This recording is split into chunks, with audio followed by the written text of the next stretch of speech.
Okay, there's a thing off to the left there.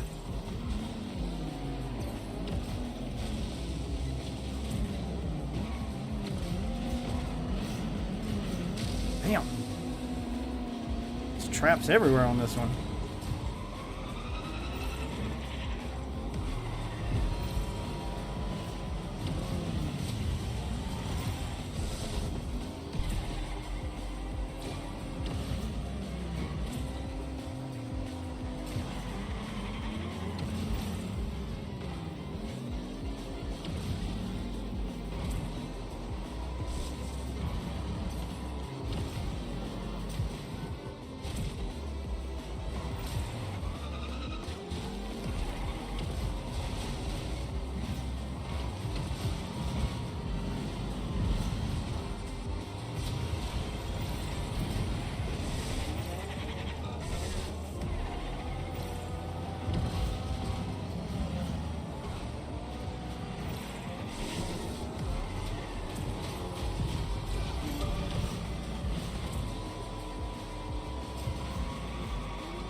Oh, fuck!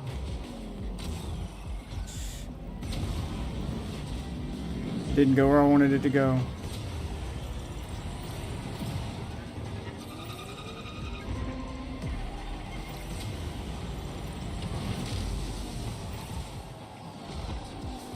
Damn. Fucked up at the end. God, I hate tracks that just fill the track with nonsense. Like, the track's complicated enough without adding all that shit to it. Like, that just makes it not fun to race on. That's a lame way to try to make it more complicated because you're at a higher rank. Just give me different tracks. Give me more complicated tracks to race on. Don't give me just filling the same 4 tracks, 5 tracks with nonsense over and over.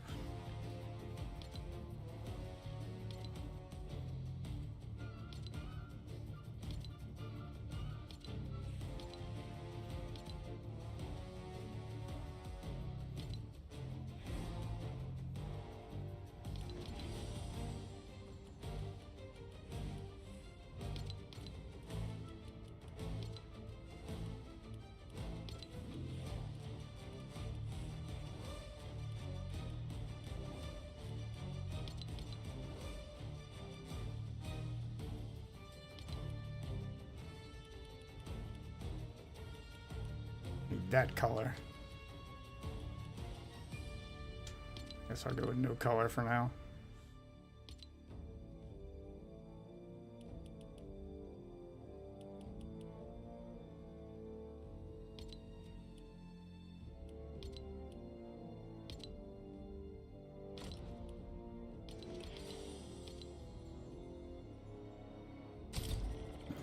All right, let's do it.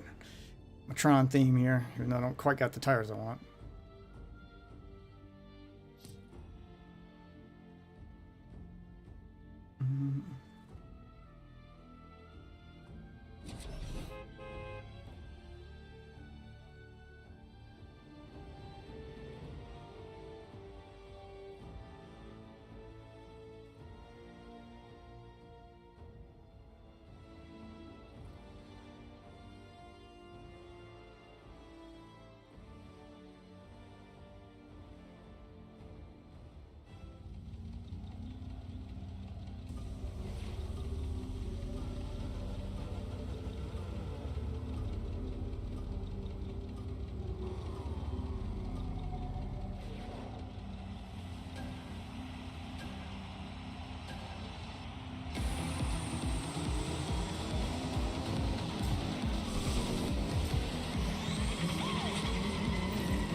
Saw that dude lag.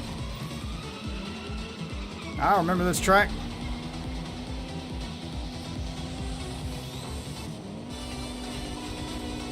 Key was when to drift and when to boost.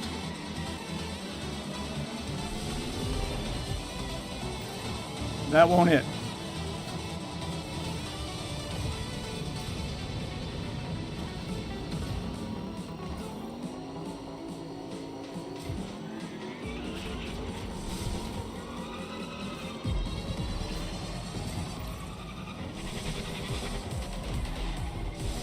Ain't doing it this time. Damn it.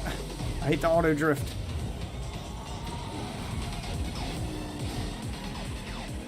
It actually fucked me up.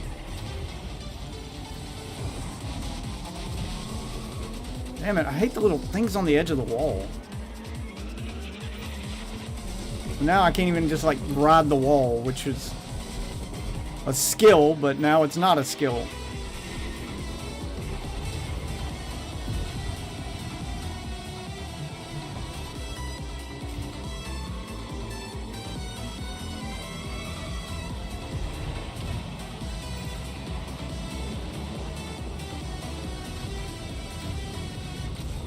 What?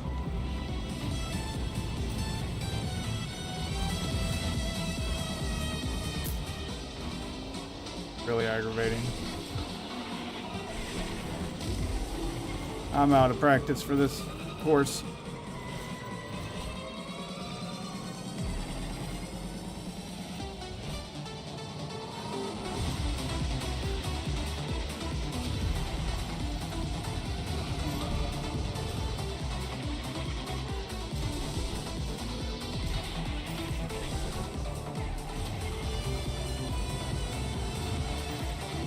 God.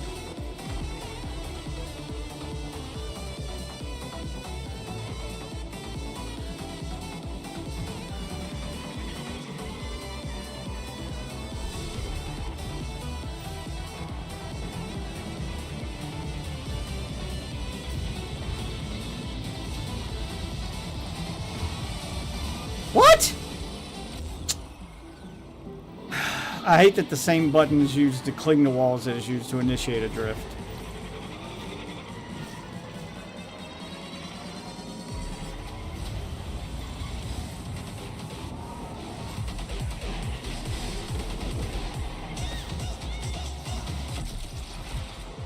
Fuck, I thought I was in third.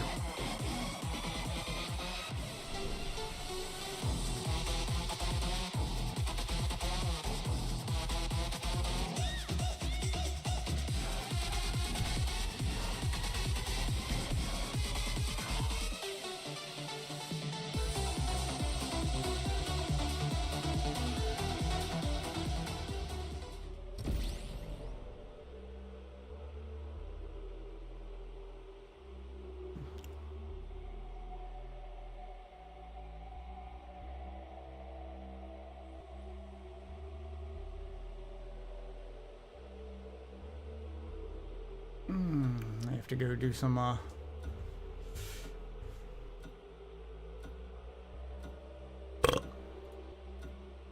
to go do some YouTube here.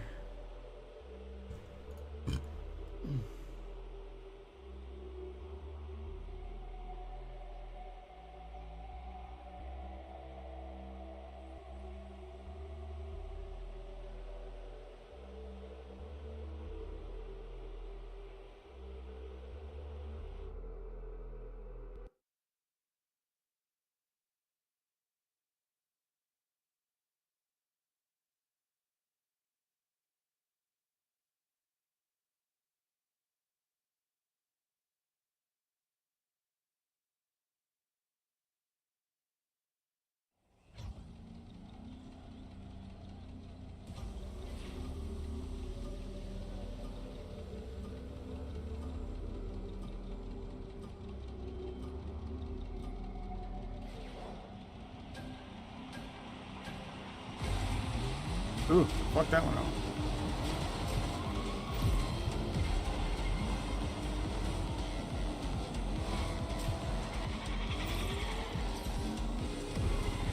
That one up too.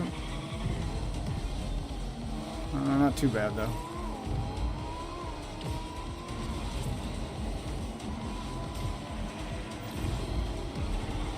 It's just not drifting the way I'm initiating my drifts too early. Overcorrecting them.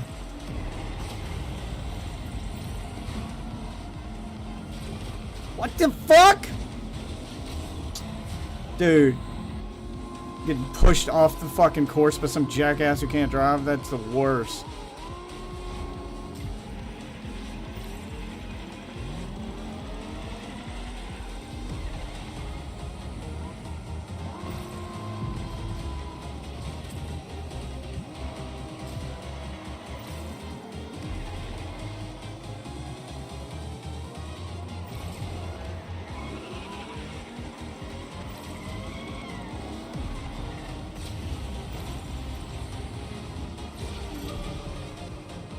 Try to play catch up now.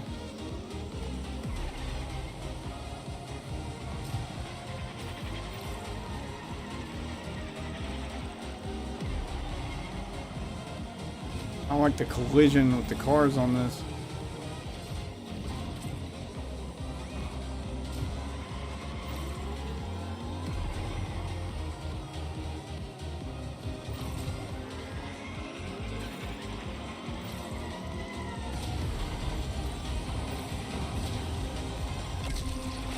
Ugh. I came back from 8th. Had to make a comeback at the end.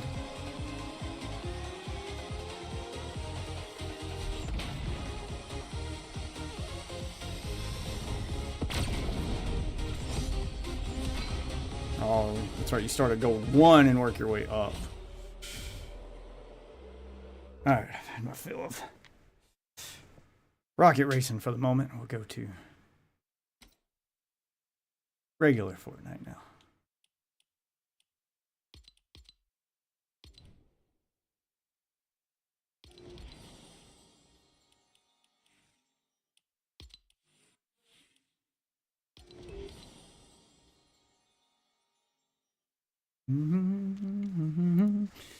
Get some videos going here.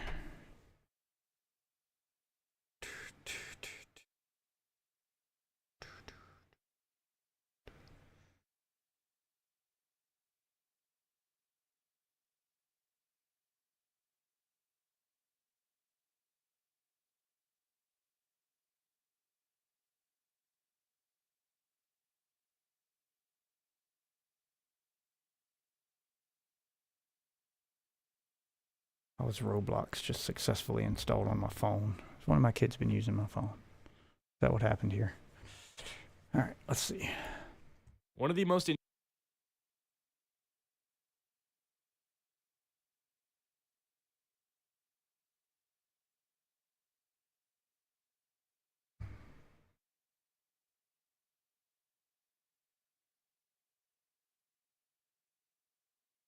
insane YouTube beefs that I ever covered was probably the SS Sniper Wolf Jax Films debacle. Sniper Wolf where, stuff. because Jax Films, who's an OG YouTuber, made a video series criticizing Sniper Wolf and her content, as she's one of the biggest YouTubers on the platform and does very little to credit creators that she reacts to, and her overall content is just not great, and he basically highlighted that in his video series, and this resulted in Sniper Wolf getting so mad and angry that she drove to Jax Films' Stalked house him? and You mean she recorded her stalked doing him? so and posted it on Instagram, completely doxing this entire guy, putting his safety at risk. Now, And overnight, this story stalking went him. completely viral. Loads of YouTubers were talking about it, and it got so big that it actually warranted a reaction from YouTube, as people were basically pushing to have her punished in some way. Because you can't just show up to the dude's house because he made fun of you on the internet. YouTube responded to this by temporarily suspending monetization on Sniper Wolf's channel, meaning she was not That'll able to show make her. money for a certain period of time until the situation was resolved. Now, Sniper Wolf doxing Jax Films created a substantial domino effect to where after everyone was talking about how horrible it was that she had doxed Jax Films, a whole new wave of controversy was headed her way as people began to talk about all sorts of other aspects of her career that were controversial in some way or another. A bunch of old, really weird clips resurfaced of her talking to minors on Omegle, where she Oh, basically shit. encouraged these people that she was talking to on Omegle to either remove clothing or do something weird, Dude. or sexual, like twerk. Now, despite that being super weird to record and upload on YouTube, the most disturbing part of this is that she obviously never asked for the age of any of the people that she was doing this to, which is a big no-no. Now, obviously, the YouTube landscape That's her was get out of jail free card, drastically though. different back when this took place. I think this Haven't was been like to the 10 roost or, yet. or 12 years old clips. Oh shit, Nogla, get on, stay on.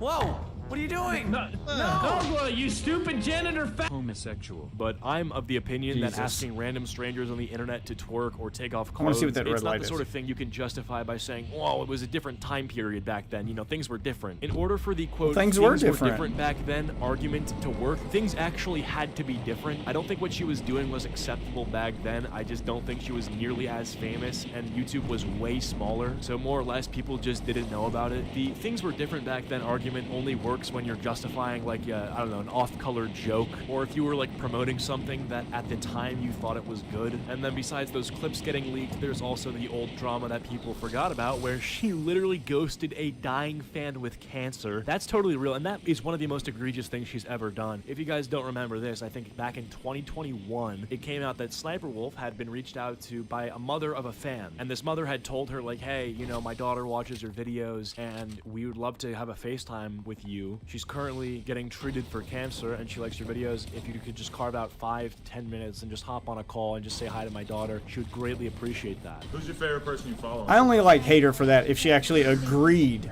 to jump on that call and then ghosted. We gotta show you. You gotta put me on.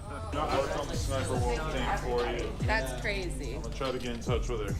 I know some people who know her, so hopefully we can make it happen. Wait, really? Sniper Wolf literally kept saying like, oh yeah, I'll do it. She's like, Oh, I'm yeah, so if she down, said let's she'll tomorrow. do it and then she tomorrow didn't rolls do it, around, then yeah, fuck she her. Can't do it, let's do the day after. Can't do it, let's do the day after. And like, I don't know how to explain this to somebody as thick-headed as Sniper Wolf, but when someone has cancer, you know, you can't really procrastinate doing something for them. How do I say this? Time's ticking. And one other big topic of discussion that started after the Sniper Wolf doxing situation was based on this video made by Nerd City talking about all of Sniper Wolf's past controversies, her presence on YouTube, etc. It was kind of like a content cop. But the main focus of the video is how Sniper Wolf's entire brand is actually ripped off of another YouTuber named Azzyland. This ranges from Oh, the yeah, I remember titles that. and thumbnails of her videos to even really weird things like copying her Toronto accent, copying the types of clothes she wears, copying mannerisms, really weird parasocial stuff going on with that. Now, this bombshell Yeah, she dropped copied 4 what was months popular ago, so she could absolutely become blew popular. up, getting 1.5 Hate it as million much as you views want, on his it, channel. And 4 days ago, he actually work. released another video about Sniper Wolf that I do think will be blowing up again pretty soon, as it is an hour long and details some even more crazy things, some kept secrets about Sniper Wolf that I think you guys are going to want to hear about. Okay, so this video is called When Sniper Wolf Loses, This Happens.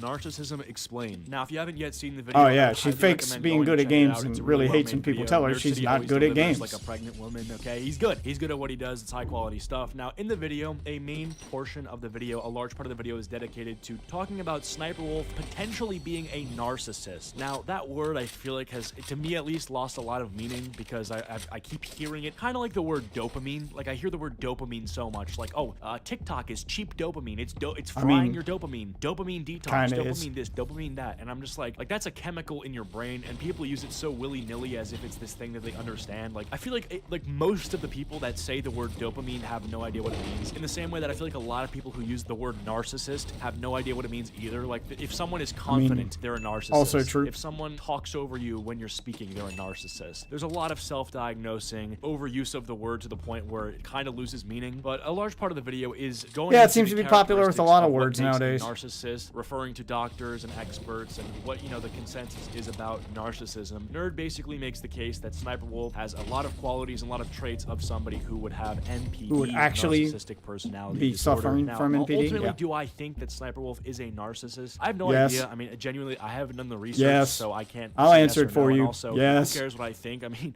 like, I don't need to care if she's a narcissist or not to know that she's kind of like a piece of crap. I mean, I don't need someone to know. I don't need to know. Most someone's a narcissists are narcissist to also know a piece they're, of crap. Like a doxer, or that they did the thing with the miners on Omega, or they ghosted a fan dying of cancer. You know what I mean? Like the narcissist to me with Sniper Wolf, it would be kind of down the grocery list in terms of importance, like maybe toward the bottom. But in my opinion, one of the most Also important true. things discussed in this video is Sniper Wolf's rage. She gets very angry when she gets angry. Yeah, she's got anger management problems. She's like the Incredible Hulk, but instead of growing in size and becoming a force to be reckoned with, she just kind of like screams and apparently gets into fights with people. Nah, I'm not joking. That's sort of the She big becomes thing is more that, Karen-like. Sniper Wolf had That's actually something. assaulted Azzyland. Now, look, I mean, I wasn't there, so I'm not going to say definitively like, oh, this 100% happened, but Azzyland's testimony on the Nerd City video recently dives into a pretty detailed explanation of how Sniper Wolf had attacked her at some event or party. They were like in a circle, and I walked to the bathroom, and then when I was walking back, I saw them, and they're like, "Hey, Azzy," and then I was like, "Sniper was there," and I'm like, "Oh, you know what? Just be nice." I can't hear her name and Walk not hear over, Assy. And then I go in there, and I got really awkward, so I started like just telling an embarrassing story to myself, and she just like is looking at me, she's silent, and she's like angry, and then she like lunges at me, and I don't remember like exact details because it was just fucking terrifying. Got in between and like pulled her off me, And then they took her back into the room, and then I was out there, and they were like, "What the f was that?" It was just like, it was so. Oh yeah, she was like, oh yeah, she was screaming at me. She's like, a bunch of words I can't actually say on YouTube. But the one sentence I can say is she goes, "You fake your gameplay," and then charges. Oh, you mean that thing that you do? Swinging. This is an Azzyland only channel from now on. Sniper Wolf is no longer my best friend. Azzyland is my best friend. Leah had to be Okay. physically pulled off of Azra and was dragged away screaming and clawing. Now, honestly, like, I know the whole innocent until proven guilty thing still stands, so I'm gonna say allegedly, but I will say, especially Yep, with the for track legal record that reasons. Sniper Wolf has, would anybody at all be surprised if this was something that she did? I mean, she literally doxed Jax Films, drove to his house, right? She was probably gonna assault Jax Films, you know, she goes to the Dying Town with cancer. I could literally just say everything she's done, and I could add, hey, assaulted Azzyland, and no one would be shocked. That'd be the part where they're like, okay, yeah, continue. Although I really like the Nerd City video, there's a few parts of it that I think are just reaching pretty hard. I mean, for example, he uses clips of her raging at video games to prove that she has like some crazy narcissistic personality disorder, because people with narcissism, they can't accept losing, so they get really angry when they lose. But like, I feel like a lot of people are like that, you know what I mean? Like, you know, people rage quit at Fortnite, they break the controller when they are hiding I've underneath never the done that. staircase, and then someone 200 pumps them. It's like, you know, I'd be mad too. You know, I've rage quit a lot of times at video games, and you know, I just don't know if using Sniper Wolf, for example, a clip that he uses, she rages that she got eaten in a Gario. I don't know if that's the best clip to use to prove the point that she's like unhinged, you know? I mean, a lot of people have raged at a Gario, especially using clips of her raging at Call of Duty and a Gario to prove the same point that the clip of Azzyland explaining her getting assaulted proves. Like, I just don't know if it's necessary. Another thing this video focuses on, which I kind of thought everyone knew by now, is that Sniper Wolf fakes her gameplay. In case you didn't know, Yeah, her Sniper Wolf boyfriend used plays to go for her. by the name Sexy Sniper, where she would play Call of Duty. Well, she didn't actually play Call of Duty, that's sort of where I'm hinting at, but yeah, she'd post videos of Yeah, her her playing Call of boyfriend would Duty, play and, Call you of know, it was Duty. the whole appeal was like, oh, it's the early internet, we have a girl playing video games, this is revolutionary, you know, like kind of the Hot first girl thing of its good at kind, the first games? gamer girl to be on YouTube. Based? sort of thing. Well, people realized, I think forever ago at this point, that it wasn't actually her playing the video games, but rather her boyfriend would record footage of him playing the video game, and he would send her the footage, and she would just overlay I don't her have face enough. cam Fuck. reacting to the footage as if she was playing it. So it was kind of genius, if we're being honest. Like, this dude knew his girlfriend was attractive, and he knew that he played video games, and he was like, well, I have this attractive girlfriend, and I play video games. How do I make money playing video games, and how do I get my girl famous at the same time? And he Remember, kinda this was showed me- before Side note, by the way, I don't OnlyFans. want to be mean, but like, this guy kind of single-handedly proved that looks maxing doesn't need to take place in order for you to win at life. Okay, I'm not saying he won at life by dating Sniper Wolf, but point being, like, yeah, like, she's kinda, how do I say this, out of his league by miles. Like, this guy looks like he drinks bacon milkshakes for breakfast, lunch, and dinner, and Maybe he's got a somehow he big was dick. able to pull the gamer I don't girl that know. millions were simping for. You know what? Maybe he was actually skinny when they met. Like, he was in great shape, he was lean, had a six-pack, and due to Sniper Wolf being Sniper Wolf causing him immense stress, he coped with eating large portions of fast food, and eventually, after months and months of having to deal with Sniper Wolf's stress, he became morbidly obese, like the next Glob Gob Gab Galab. Anyway, that's a side note, but just to wrap it up, the two of them did get divorced, I believe, and a big Yeah. part of their divorce actually ended pretty messily with a lawsuit. Uh-oh, Sniper Wolf in lawsuit, that's not good. Sniper Wolf has never been known to deal with criticism well, so how do you imagine she's gonna deal with a lawsuit? Now, what is the lawsuit about? I have no idea. I literally don't know anything about the lawsuit, and I have no intention to read the lawsuit, okay? My last name isn't Goodman, and my first name isn't Saul, so you better not call me, and you better not make me read any stupid lawsuit. I'm not reading the Sniper Wolf lawsuit. I have better things to do. I'm gonna crack open Diary of a Wimpy Kid Dog Days and read that from cover to cover before I read Sniper Wolf's lawsuit, okay? Now, this might be bad because I haven't read the lawsuit, but I don't care. I hope Sniper Wolf loses. You know what? Maybe I shouldn't say that. I have no idea. Maybe she actually deserves to win the lawsuit, but, you know, looking at her track record, I'm gonna go off on a whim and say, hey, maybe she should take the L on this one. Speaking of taking the L, before I would we wrap agree. up this video, have you guys seen that horrific She's not very video of good at Sniper taking Wolf the L. performing Fortnite dances? I bet she's What good at taking a the D, horrid though. monstrosity of an MP4. This one should have been deleted, and the hard drive that it was recorded on needs to be extinguished in flames. Like, how does she move like that? Like, what on earth? Dude, I get that your audience is gamer guys who have never had their Johnson stroked, but this might be the worst thing I've ever seen in my entire life. Anyway, I'll give you 5 minutes to go bleach your eyes, but in the meantime, I'm gonna say thank you guys so much for watching. If you guys have enjoyed this video, please be sure to leave a like and subscribe if you're at all new to the channel. Follow my social medias, links are all down below, and we are on the road to 500,000 subscribers, so if you could subscribe, I would greatly appreciate that, and take care, y'all.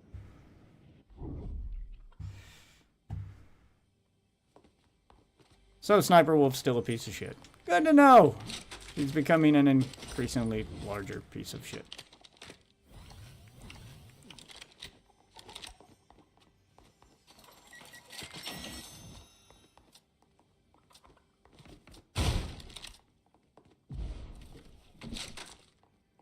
Ew. Travel distance. Oh, I didn't even know I was doing a challenge right there.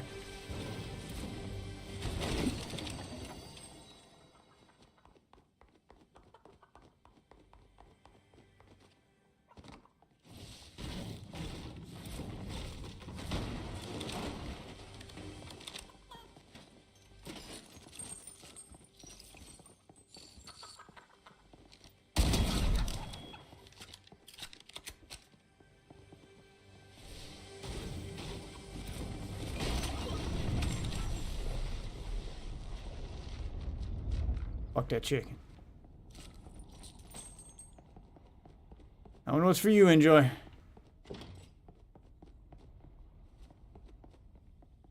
The only player I know who can get actively killed in matches by the chicken. Not like the Family Guy chicken, just the random chickens roaming around the map.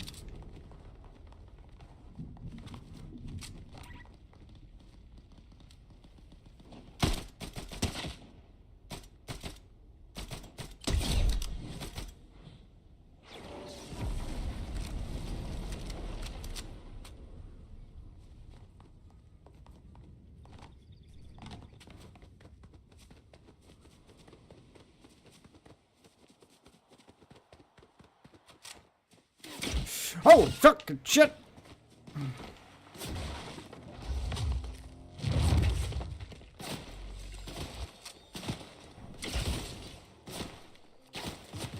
Where the fuck is he? Oh, of course I got shot in the back. How did I lose track of the guy in front of me? I think I still need to turn that volume down a little bit. It still sounds a little loud, especially if we're going to be watching videos. That's 5 stars.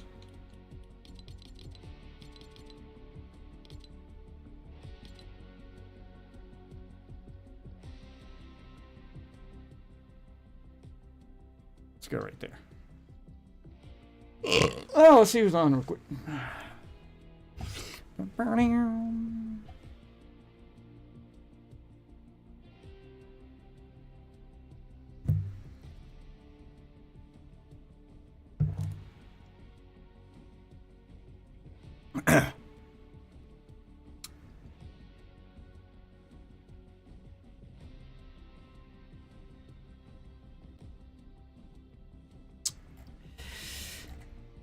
Nobody online. Let's find another video to watch.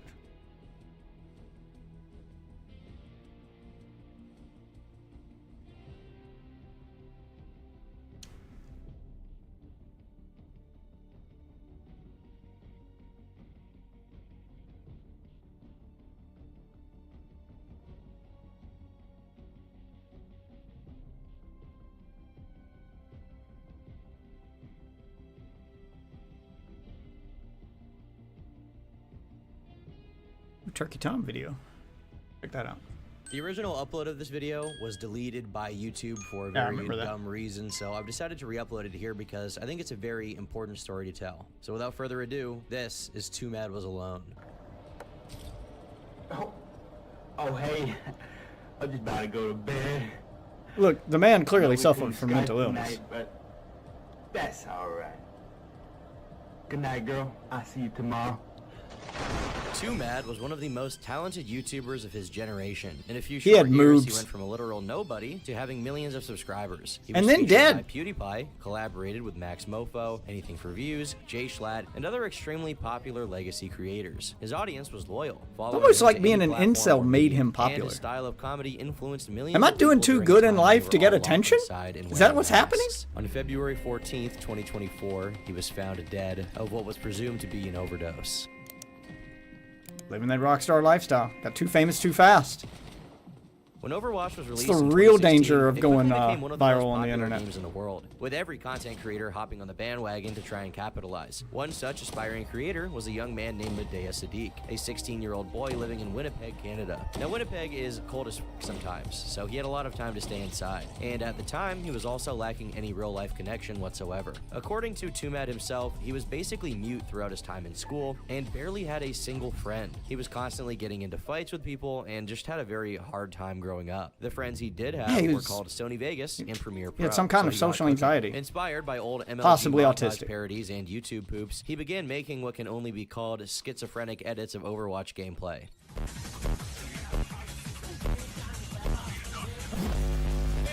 Jesus. He had opened his channel in April of 2016, and the growth from there was pretty steady, racking up around 10,000 subscribers a year later. In just 2 months, he grew to 160,000 subscribers, thanks to a few of his edits really popping off. How to Doomfist, Nerf Lucio, and Rip Roadhog got millions of views within a few weeks of posting. On Twitter, he thanked his new viewers for the massive growth. But he wasn't about to slow down. His time had come, and he needed to seriously keep momentum going if he was going to maintain this strong new viewer base. He didn't spend his money, he didn't party, he sank into his computer chair a little deeper and cranked out video after That's how you video do it. week after week. That's what I'd do. January That of money would just go in the 2018, he bank. had 450,000 subscribers. Just 1 year later, he doubled it. By this time, his videos had also gotten much longer. Instead of posting 1 minute long edits, he was That's how I would do it. That's how you do it. Lesson to anyone watching: if you ever go viral and your channel blows up overnight, whether it be TikTok, YouTube, whatever, and you start making lots of money, talking 6 figures, doing this shit, whether that's like, you know, $10,000 a month, whatever, don't try to live the rockstar lifestyle. Put that shit in the bank and just keep doing what you're doing. Spend the money when the ride is over. Because it's not a job. It's a ride. It will end. Okay?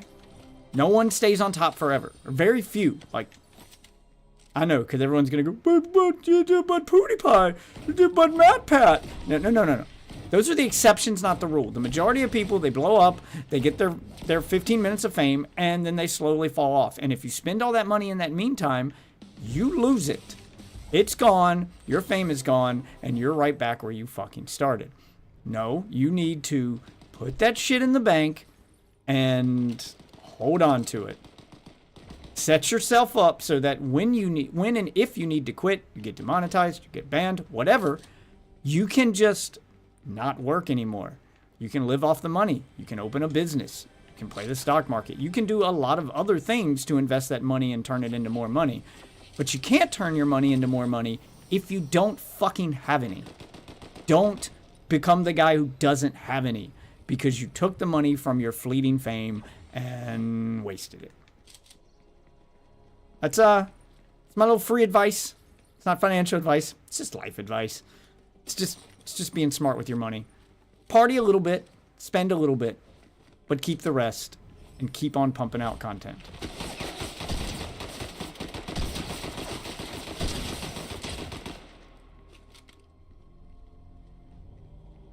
That's my free advice. Where did this guy go?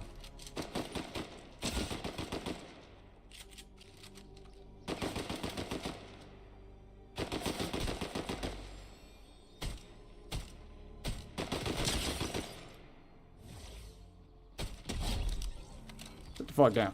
All right. Tell me more about Too Mad, posting Turkey Town. 10-minute gaming videos with his editing and commentary mixed in. I look at the water and I build the castle. I go to the fridge and I take me the goat. I go to The my fact that he neighbor and I became take me famous the is a goat. miracle, in my opinion. It had to be because he was cringe. They're not laughing with you, son. They were laughing at you. This But editing damn if with it didn't make him constant rich bruh noises, anyway. Random sound effects and memes thrown in became extremely influential, with a lot of other editors taking note. There truly was never a dull moment in these videos. They were great for keeping viewers engaged. In an age where every Zoomer's attention span is less than 12.4 milliseconds, keeping people This is locked true. in was really important. And hard. intentionally Really or hard. unintentionally, was a master at it. Oh, get wrecked. Okay, let's go. Let's go. One more left. Let me show you how good Blitz really is, bro. Flash! The last thing you want in your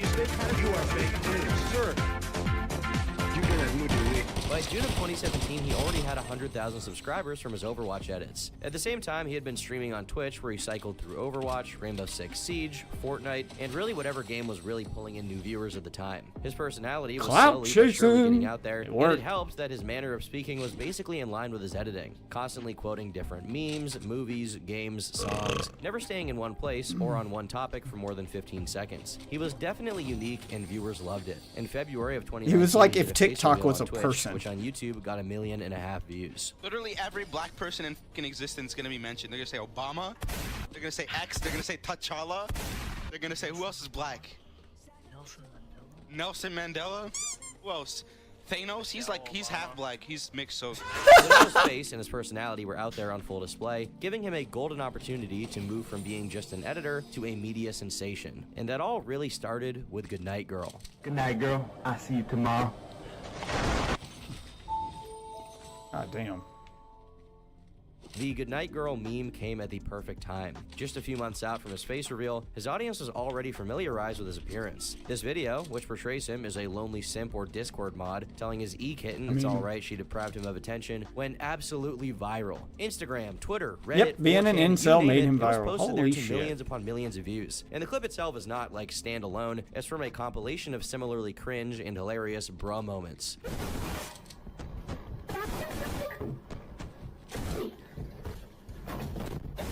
What's interesting is that this was not accidental. It was a calculated move by 2Mad that he created in one take. I put the camera angle, the webcam mic is so shit, so I was like, alright, this audio is gonna be perfect. And then it took one take, it was just one take, one single take, where I just go up and I start saying some shit, all on the spot. I don't know what the fuck I was saying. I was like, go to Skype, nah. And I just did that, and I just like, I literally just let my leg slip under me, and I just fell straight on the ground. There's nothing there. The memes he would use, like the Baba Booey sound effect, Like North Korea's gonna pick it up and send an ICBM to my. I should start using memes. Yeah, I gotta take better advantage of my Discord constantly, soundboard.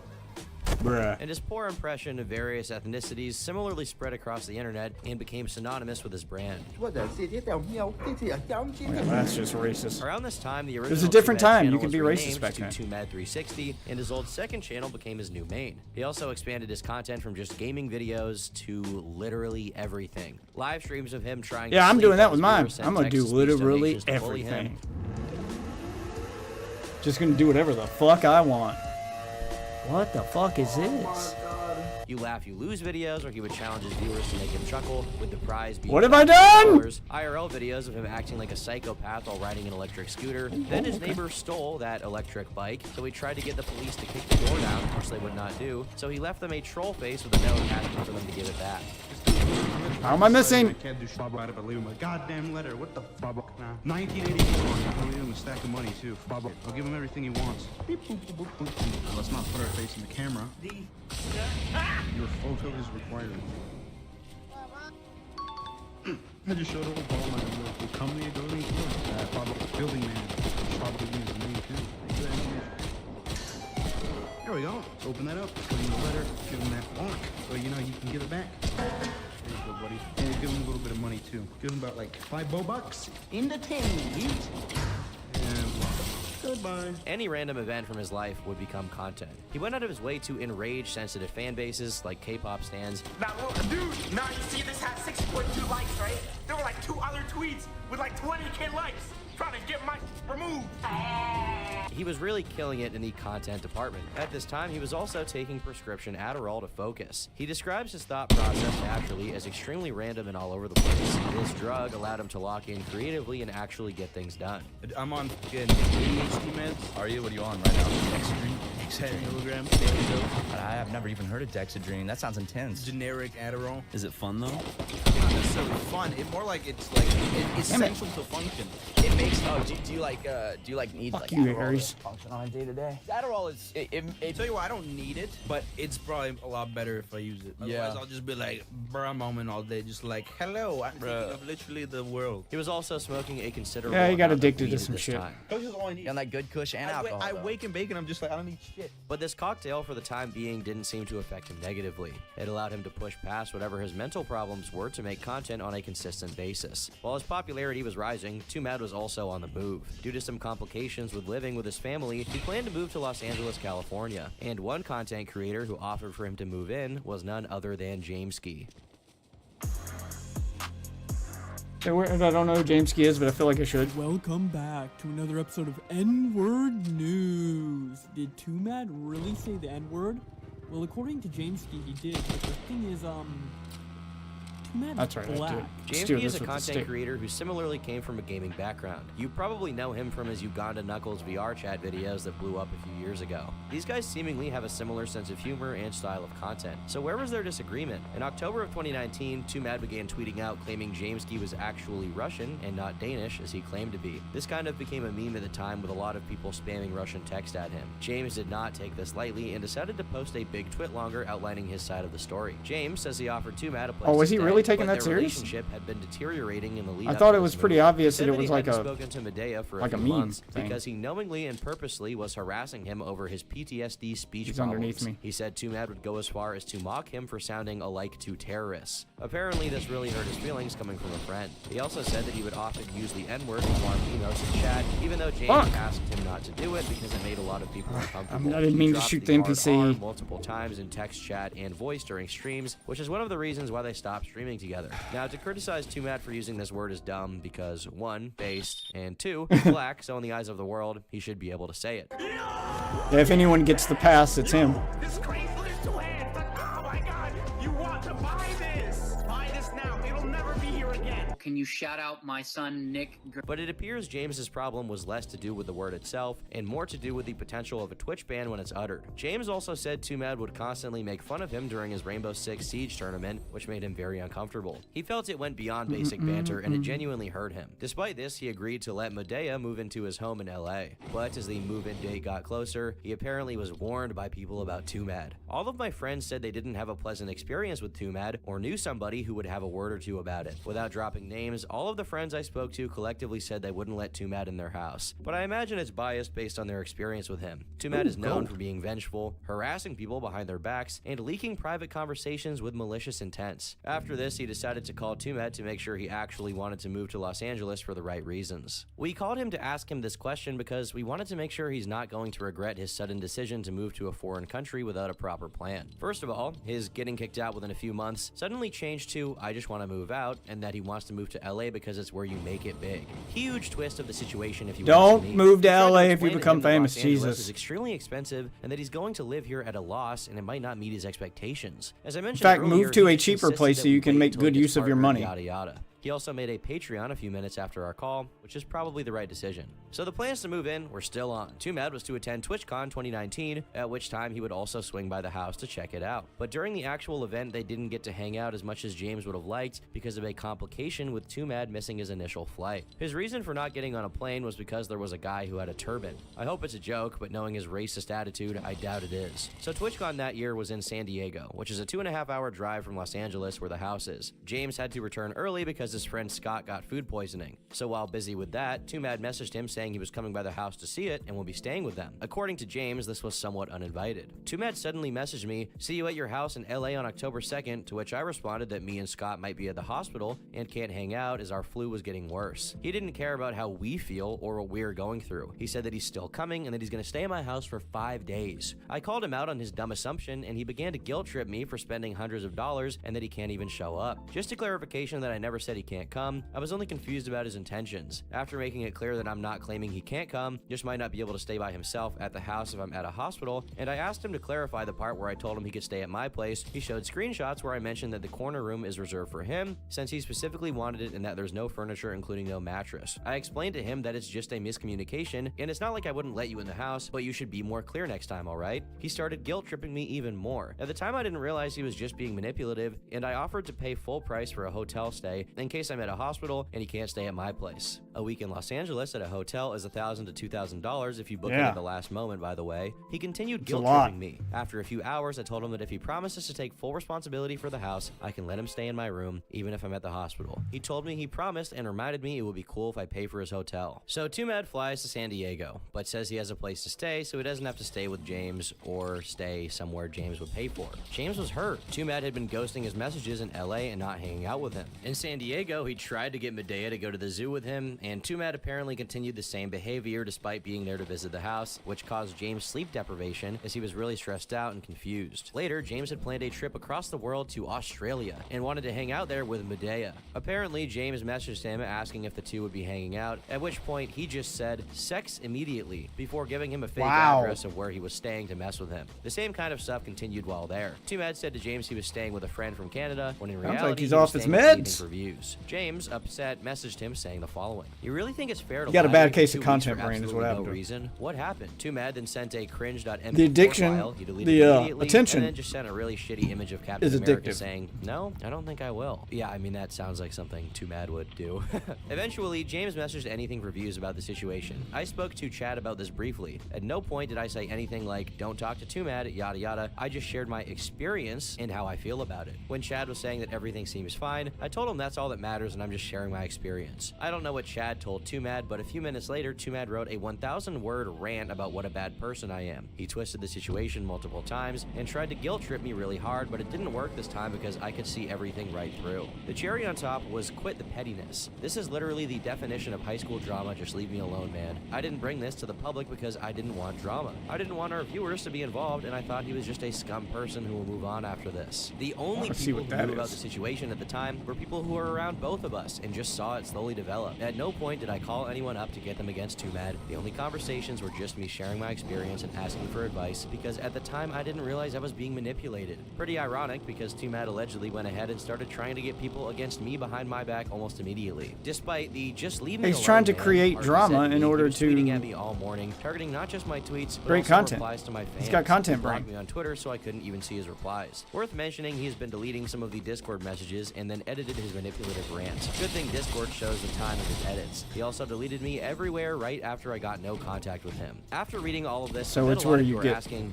who this stuff. cares? I mean, Too Mad was known for roasting and talking to people in game, so that's expected. The situation with dodging James and ghosting him is definitely mean, but nothing that needed to be made public. Overall, kind of a nothing burger. James did not acknowledge the fake Russian claims at all in this, which definitely threw some people through a loop. This tweet longer is 3,200 words. It's almost the full length of a YouTube video. So why does it even exist? You could say it's because James felt attacked by the Russian thing, but then why not address it instead of whatever else this is all about? So Too Mad responds with a video on his YouTube channel. He opens by reiterating his claim that James pretended to be Danish when in fact he is Russian. To prove this, he shows old footage of Jameski under a different username speaking fluent Russian to Russian YouTuber Nafkers. Want actual footage of him speaking fluent Russian? Here you go. No f***ers has a lot of it because they used to be friends until dun dun. The meme happened. I'm Danish. Every trace of conversation in Russian Still with no feels like a f***ers? Russian, like a nothing burger, a Russian Why, burger. you might ask? Knows I'm not trying to get assassinated. He also claims that James got his Twitter taken down for making fun of him. Considering that it's a really good theory that you got my Twitter terminated. You literally deplatformed me for calling you out for being Russian. Why did I call you out for being Russian? Because you called my current roommate Anything for Views, asked him if he was alone, and then proceeded to tell him that I took advantage of you. I'm a clout chaser. I must You warn are. you of Too Mad. All I do is make videos with my Or titties were. out. Leave me the f alone. I tried to resolve it privately, but you didn't respond. So yeah, I've never seen someone get banned for something this tame without outer input. Where from were his Jameski. parents? How would a Twitter employee know that I'm trying to spread hate or violence when I'm not even doing that? As As for the talking, Medea frames what he said to James as casual talking that was taken too seriously, causing him to freak out during both tournaments they did and behind the scenes. Despite his perspective that James was a somewhat sensitive person, he needed a place to stay, so he was open to moving in with him. As for why he made his tweets about James, well, he took James calling Chad to talk about him as a manipulative move to turn his friends against him. As for not wanting to hang out with James, I'd say he pretty much owned that one. I just didn't want to hang out. I'd give you excuses over and over. You just wouldn't pick up on the cue. You wanted to force it. You were so insecure that I didn't like you, that if I didn't meet up with you in real life, you would just start spreading shit. And that's exactly what the you did. You crossed the line and you started spreading garbage, vile shit to people who are important to me in order to manipulate them. Now, during James's tweet longer, he had an issue with not believing 2Mad's intentions for wanting to leave. 2Mad shows a message he had sent James trying to resolve things, where he said he was consistent that the reason he needed to leave Winnipeg was because he was in a toxic household where his dad was attacking him regularly, which is why the cops were called there. 2Mad claimed in this long message he got red flags when James took his banter too seriously, and also that when he had joked about the Russian thing among friends, James freaked out, which once again gave him cold feet. He wouldn't joke about it so much if he wouldn't freak out about it. Like, God, how did you not pick up on that? The problem with James started when he messaged Chad and other friends to talk about him. 2Mad says that James' evidence for the events that went down is very telling of the truth. He says here I lied to him and a mutual friend about getting kicked out of my house, and we'll never know who because you guessed it. He was claiming he's only got a few months and he needs help to move to Los Angeles. This is a complete manufactured narrative. I had zero interest to move to Los Angeles. I wanted to go anywhere in the fucking continent. Like I said before, Jamesky was just the first person to offer, and he ended up being in LA. And that's why I wanted to go to LA, not the other way around like Jamesky says it. This is how he tries to convince you that I'm a cloud chaser. He admits to saying the N-word, but said it's because it's just a part of his vocabulary, and James could just kick him off the string if he thinks he's being out of line or going to cause a ban. He also says he did make fun of James, but nothing resembling harassment. Him making fun of James. I would say you're not going to get banned for having a black person say the N-word on your stream. But no, Jamesky, my wife said it on my stream. I got banned. At worst, so your accent. It happens. Once again, he's making it look like I had some sort of issue against his absolutely health problem, happens. which I had no idea about, and frankly can't tell exist. I'm sure I was being a prick solely for entertainment, to be toxic for the stream, which I explained to you while I was apologizing profusely in the call we had the day after. You're bringing it up just to make me look bad. You're actually trying to convince people that I actually meant what I said. He goes on to disagree with the majority of James's retelling and ends the video with this. End of the day, what did we learn? Jamesky's Russian. Jamesky will lie about his entire identity, so why believe about everything else? If you're gonna believe Jamesky, get receipts. Don't blindly believe people. If you're under the age of 14 and you blindly believe twit-longers, you get a pass.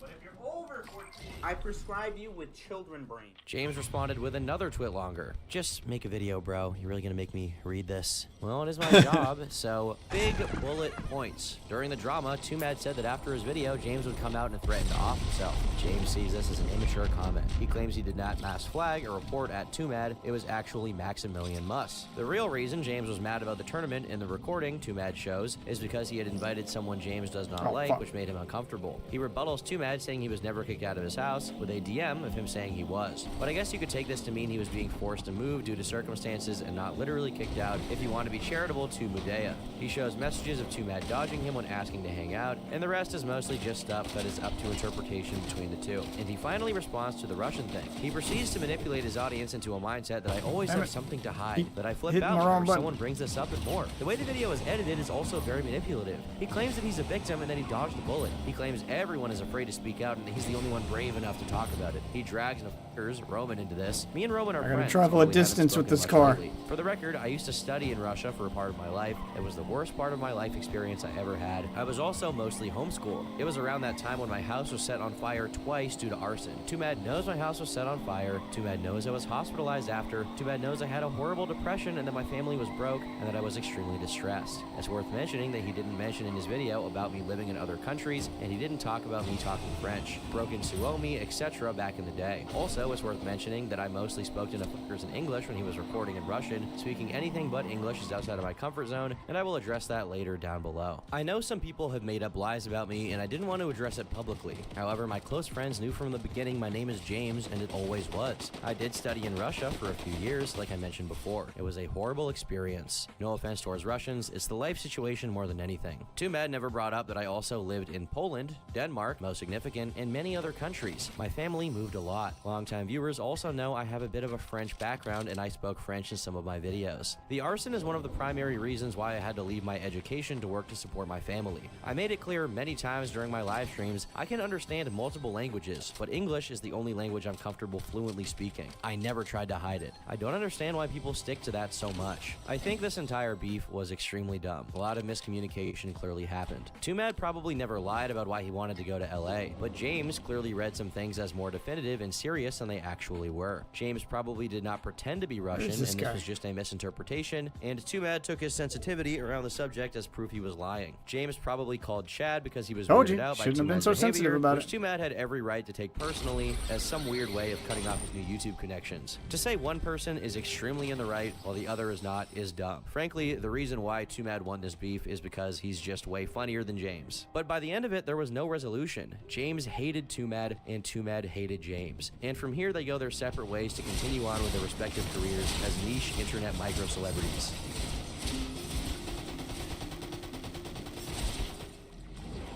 Shortly after this, during his trip to Australia, one of the first episodes of Cold Ones was released, starring the Sleepyhead himself. This is one of the most coherent appearances of Madea ever released. He talks about his experiences during school and even reveals he never finished high school. But I think all parents are like, because they're boomers, man, they don't understand. They're like, you make money on the internet? Like, that makes us... I had the exact same problem with my parents. Yeah, your dad, right? Yeah. There's like a balance where they're simultaneously trying to look out for you and support. Absolutely, like, that's your how my passion. mom was looking at it. But Yeah, I was because like, they're just like, you're a fucking dumb kid. You're not gonna make anything out of this. I want you to, you know, get an education, then maybe blah blah blah. they didn't fucking get it. But like I said, I didn't even have subs and I knew I'd blow up. I just do it. It's Like, definitely a risk, but it's a risk worth taking. I wasn't doing So- shit in school. All I did was get fucking in fights constantly and just fucking do nothing. Everyone wants to be a YouTuber. That's like the top one yeah, job. it's in surveys, it's the most requested job. I'm like, just finish school. Like, it's Damn, not going how did I anywhere. not get it? Nah, f that. Not always you need to finish school. Like if you're like me, School, I guarantee you, High school. school is not getting in the way of you making a YouTube video. depends. Just go to school and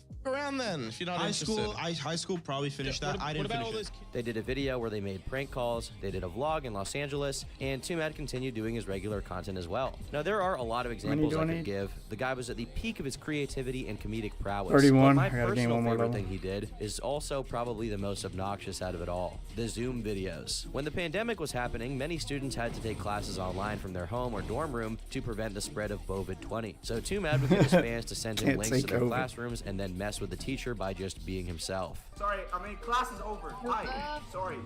I'm sorry. You're gonna have a stroke. You're too old for this. Leave! Leave! Leave! He turned his Zoom classroom into content. This video Jesus. got 16 million views, more Yeah. than double the hits of his second place video on the 2Mad Every channel. kid in a He Zoom was class wanted to absolutely do killing that. it during this time, collaborating with Swagger Souls, Call Me Carson, Super Mega. Really, anyone who was remotely related to gaming or comedy stuff did something with 2Mad. KSI couldn't stop laughing at his videos. Goodnight Girl was featured in PewDiePie's YouTube Rewind, which got 28 million views. He did a photo shoot with Belle Delphine. As far as influence goes, from 2019 to 2021, he was at the top of his game, and it seemed like no one could stop him. Not K-pop stands, not the principal of a school who he called while pretending to be his viewer's dad so he could justify why he brought 2Mad's N-word past the school. Are people allowed to say the Jesus. N-word in the school? Actually, if you look at our code of conduct, it is very specific in there about somebody making racial slurs. Oh, okay, so it's What not if- allowed, but... Yes, yes. What if they're black? And if you want to look, that's on. I'll have her give you a call. Wait, okay? wait, just 1 second. If the N-word isn't allowed, what if he has the pass? Does that allow it? Like the N-word pass? If he has the pass, he can say it, right? What pass are you referring to, sir? The pass, like to say the N-word? I don't know what a mega. I'm kind of confused. You're saying that he would have a card that would allow him to make a racial slur? Oh my God, she's falling right into And it. this was a post-edgy YouTube. It wasn't 2016 with Filthy Frank and all of those guys. It was 2020 and 2021, and he just kept the spirit of the golden age iDubbbz alive. before he became even a managed to cook! get healthier and lose some weight. He was mewing, he was looks maxing even. Nice to see. It seemed like nothing could stand in his way, and he would continue on this upward trajectory. Surely someday he would be remembered in the YouTube Hall of Fame as a unique and Well, innovative creator. he will Until do that. one fateful day when he just stopped posting. The last video on the 2Mad channel was posted in August of 2022. Meanwhile, videos being released on the 2Mad 360 channel slowed to a crawl, and those that were posted became increasingly low effort. He just wasn't active like he used to be, at least on YouTube. On Twitter, meanwhile, he was posting incessantly, sometimes hundreds of times a day, just posting mostly incoherent bullshit. Not that his tweets weren't already that way, but it got really bad during this period. I'm giving many thanks to my insatiable horniness, Turkey, and Jesus Lord. Michael Jackson just walked into Subway. Hey, gave you a shout out, Turkey. Turkey. And he got hangry about it and screamed, but it just sounded high-pitched and funny. Britney Spears just walked into my Subway and won't stop talking in the "it's Britney bitch" voice. She insists it's her normal speaking voice, but I don't buy it. Now, this was nothing too out of the ordinary for him because his sense of humor was basically just random references repeated anyway. I mean, you know, I'm kind of stupid, so I find People it like cool, references, but it did become even more incoherent during this time. He had also stopped uploading, which definitely raised some genuine concern. Meanwhile, his Twitter account turned from just incoherent babble to trying to piss off as many people as possible. It all started with this tweet where 2Mad tweets out his drawing of Blaze the Cat from the Sonic franchise and is like, "Hey guys, I made this art, I drew this." The caption is "work in progress," and then he tags his own account. And right here on the screen, there's also a mustache covering the original signature, showing that he basically ripped this art from someone's account and then took credit for it. Stealing art isn't funny. You're not fooling anyone. Credit the original artist's post, please. And the fact he's 22 as well, bro fell off from nothing so hard because he's washed, and doing these shenanigans is the most interaction he's had in weeks. For whatever reason, he was too lazy to actually make content and was instead passing the time by baiting people on Twitter into being angry at him. And it never became a video like the K-pop thing had in the past. It was all bait with no gain whatsoever apart from his personal dopamine and enjoyment.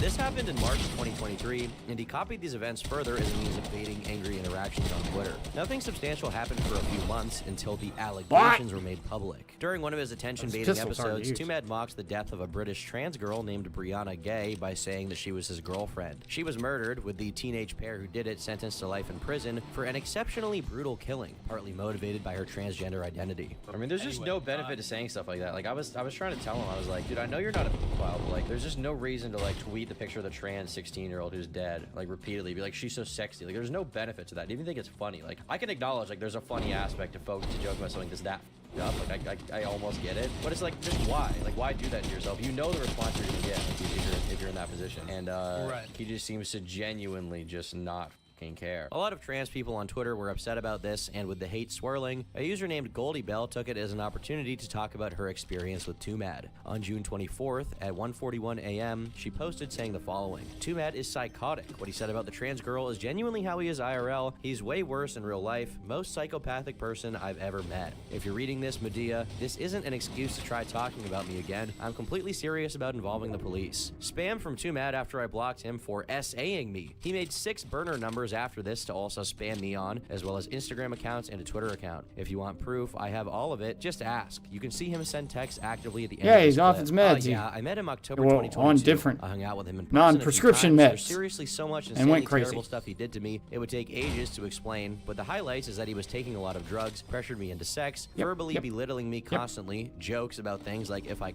myself that it would be hot, that he would kill me and stuff. Pretty much locked me going inside down his the house rock in the middle star of the night for fun. Then when he lifestyle asked me to come path over to the letter. apologize, he actually What happens assaulted when you me get by too groping famous me the too whole fast? time while I kept pushing his hands off, telling him no. Pressured me into sex again after I asked, does it matter if I don't want to? He said no, then grabbed me as I was trying to run out of his house's front door and started groping me while I was crying and had to use my full power to get him off. His friends showed up as I was running to my car and helped me get out after 2Mad started running to my car as I was about to go. Then that night he saw XQC and his girlfriend and told them both everything because he thought it was so funny. I didn't really say much, but yeah, the groping thing was nothing compared to what happened earlier. Basically, I was extremely uncomfortable and telling him to stop touching me. He kept grabbing my thighs and messing with my skirt, started like touching my feet and shit, and I'm literally He's a stuck horny in man. the corner basically, and the MF stands up, takes out his And horny men have been told, grab it and with- look at it and get the stuff. money, And keep in then mind, you I'm get the super women. uncomfortable. I He told was him to put it away. and he confused kept why getting he had the closer to money me, and not doing the same women. shit until I tried leaving the room. He grabbed me then, and like he grabbed me from behind. He was still hard, and I could feel it against my back. I was Ugh. trying to get away. And he Ugh. was still like grabbing my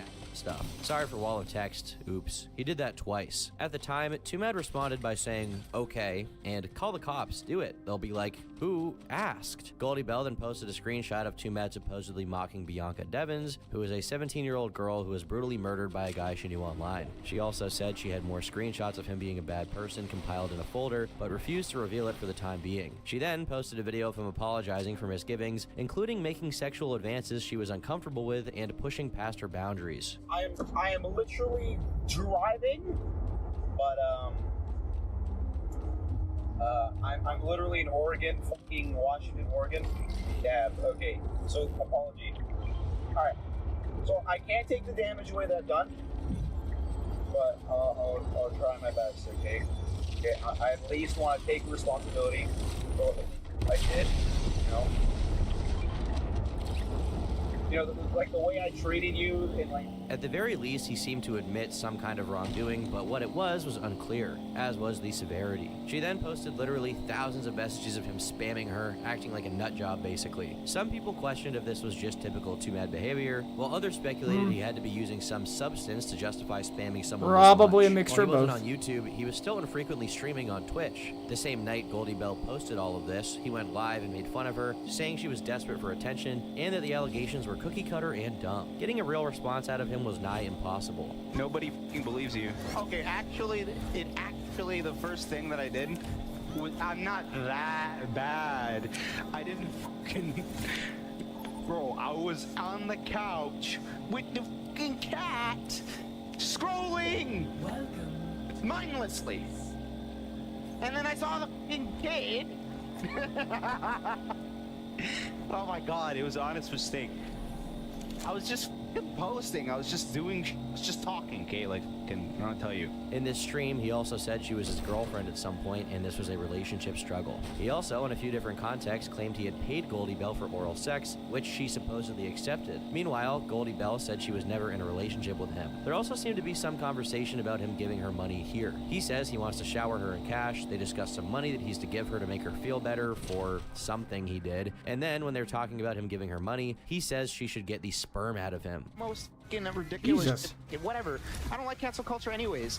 So many fucking dudes that you guys trust on a day-to-day basis have done that same shit, if not worse. Oh! One shot, one kill, babe. Him downplaying the allegations by saying this kind of thing, whatever the truth was, and saying it happens all the time, definitely didn't help him in the eyes of the public. Now, at the same time, this clip looks especially bad when taken out of context. He does, however, outright deny any sexual misconduct ever took place. Some of it's false. Like, she's over-dramatizing it. Like, I didn't say this all, it just didn't happen. That never happened. That's her main headline, right? That's the main headline? Never happened. He also said she was mentally ill, which informed her supposed false allegations, as she was abused in her youth. The truth is that she was molested as a child, right? Okay, it happens all the time, and that makes it so, like, this, what happened to her is a lot worse in her fucking head. Finally, he reflects that had he not started shit with the trans community on Twitter, this may have never come out and he would have been left alone. You made this shit 10 times worse for yourself? Okay, yeah, if I wasn't doing that trans, I don't know if she would have posted that on Twitter. If I wasn't, like, wilding out originally. This is like a train, like I'm just having a train ran on me. In response to the apology video, he claimed it was a coerced confession. Meanwhile, others leaked messages of him spamming people for no response. When questioned about his harassment, he told people to end their lives, spammed even more, complaining about how his personality doesn't make up for his physical appearance, and more schizo babble. It was clear by this point that he had some delusions of grandeur, believing himself to be a few notches above the average man. He was also constantly posting memes about Light Yagami from Death Note. I mentioned earlier how he was consistently using stimulants and also marijuana. While both of these can have negative effects, their toll on your body in the short term tends to be much less extreme than with hard stuff, which by this point in time he was very into. Introducing ketamine. A big aspect of ketamine is in fact delusions. Ketamine is a dissociative anesthetic that has some hallucinogenic effects, and the more you take, the more these effects take hold. This is a drug he has referenced tens of times, and so at the time, many assumed he was frequently under the influence of the powerful psychoactive drug, which was definitely impacting how he responded. Yes, he to definitely everything. was. But with most situations like this, they never actually escaped the Twitterverse. This time, it did, when Goldie Bell filed a civil suit against him.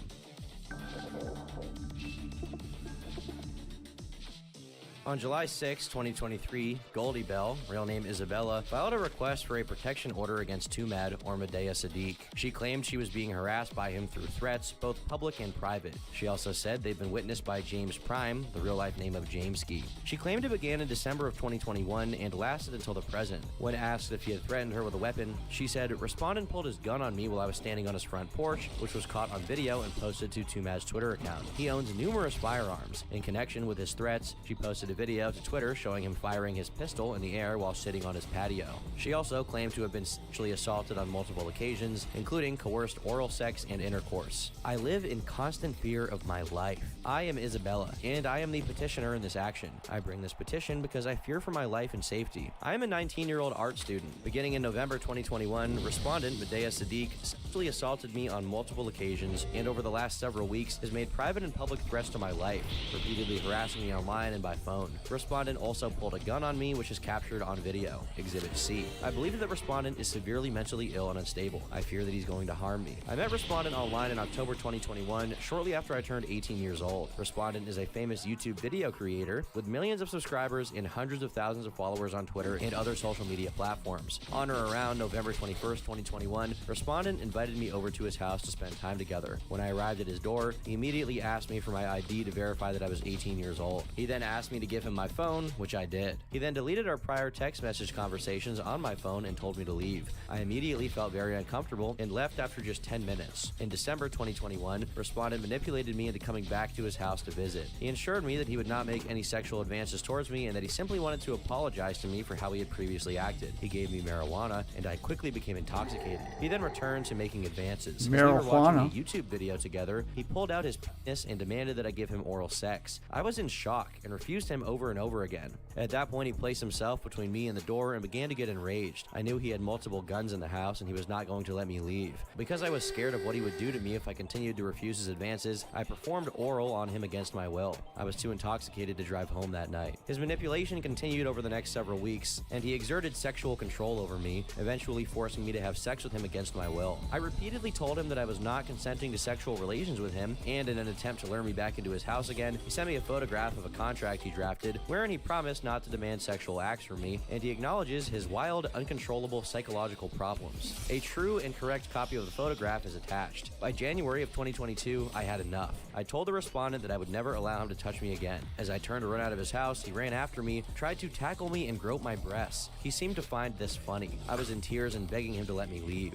When I finally got out of the front door, two of the respondent's friends happened to pull into the driveway. They saw my highly emotional state and asked me if I was okay. I told them I was not okay, and his friends acknowledged that the respondent was known to act this way towards women. At the time, I did not go to the police for fear of him retaliating against me. Shortly thereafter, respondent sent me a video of him apologizing for assaulting me. The video will be provided to the court at the evidentiary hearing. Over the last several months, respondent has continuously harassed and stalked, making several threats to my safety. His threats and harassment have become more and more alarming over the past 2 weeks. In the past, he's shown up to my apartment unannounced, and as recently as 4 days ago, under information and belief, he sent a package to my parents' address in Orange County. While I blocked his phone number, he set up 8 burner phone numbers so that he could continue to spam me, contact me, and threaten me. The text and spam messages number in the thousands. In one unsolicited direct message, he threatened, "School shooters are like tortured souls that fester in dark rooms with their misery. Is there a chance?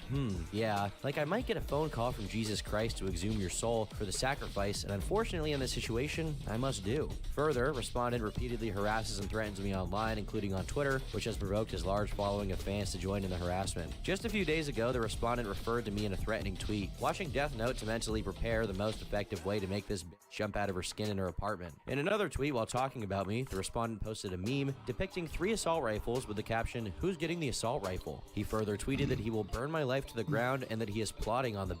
In another tweet, he bragged about sexually assaulting me. "What do you mean? I got a bunch of head and sex from her. I won. Lol." He continued, "Well, actually, it's around 30 when our students become successful. They kind of die inside in the meantime. I'ma get away with this shit." After being confronted online for essaying me, he tweeted to his hundreds of thousands of followers, "You know what? I would do it again." In another tweet, he posted a video of 2 birds mating with the caption, "So this is what I did to Bella, basically." Respondent continues to post photos of me in connection with threats to my safety. Examples of respondents' online and telephone harassment are attached here too as Exhibit B. Further, respondent is in possession of multiple firearms, and his online harassment makes reference to his firearms. In between his threatening tweets, respondent posted a video of him firing his gun off on his patio at his home. Respondent is known for flaunting his significant arsenal of weapons online, and he appears to have a fascination with firearms. On one occasion, the respondent pulled a gun on me while I was standing at his front door. The act was photographed on his doorbell camera, and he posted the photo to his Twitter account. True and correct copies of respondent's gun-related activity are attached as Exhibit C. Fearing for my life, on or around June 26, 2023. I went to the Culver City Police Station and filed a police report, case number 233383. Officer Bo Railsbach suggested that I immediately hire counsel and seek a civil harassment restraining order. I am terrified that respondent is going to kill me and or continue to attempt to exert sexual control over me. Respondent appears to be severely mentally ill and unpredictable. The constant threats and harassment are ongoing, and respondent has caused me substantial psychological and physical harm. His conduct has led to my extreme anxiety, depression, and habits of self-harm. Alright, so with her main statement out of the way, let's get to the evidence. Exhibit A features a written apology that Tumad had signed, saying he would agree to not demand sex from her. It was apparently a sleeper agent code word, which would make him be forced to admit how he was scaring Isabella and apologize for his actions. Past this point, most of the evidence regards Twitter posts and messages Medea made and sent to Goldie Bell. Exhibit B shows that Discord message of him saying school shooters are like tortured souls, but he has a life worth living. The next one shows him saying, is there a chance?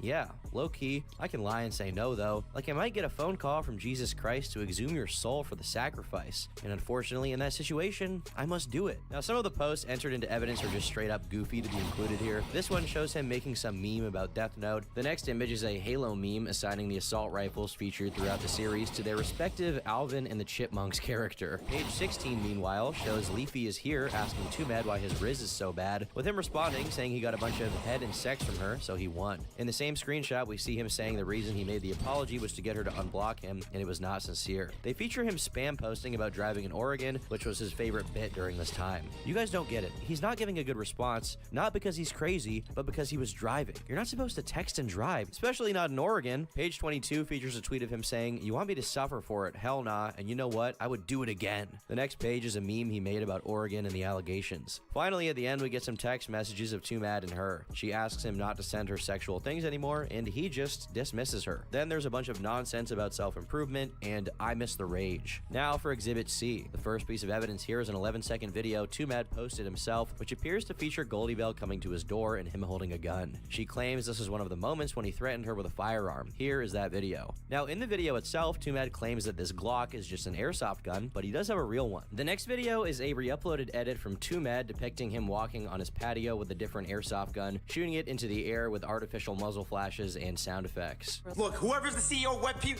look at this shit. What the fuck? This is not a PNG. This is some bullshit. What the fuck? They then show That's Google not an image airsoft search gun. results for Tumad gun, and there are various images here. The one on the top right is obviously photoshopped. The one on the top left is a video where he uses an airsoft gun to kill a spider. It's on your leg. No! The one on the bottom right was confirmed by YouTuber Yumi to be an airsoft gun and appears to possibly be the same one he shot on his patio. Finally, the photo of him with the Thompson also appears to be airsoft, but it's really difficult to be certain here. I'm not a gun expert. It's just uncomfy. Yeah, it's kind of I mean, you could just That's Google the end it, of the Tom. evidence Okay. for the initial Never mind. suit.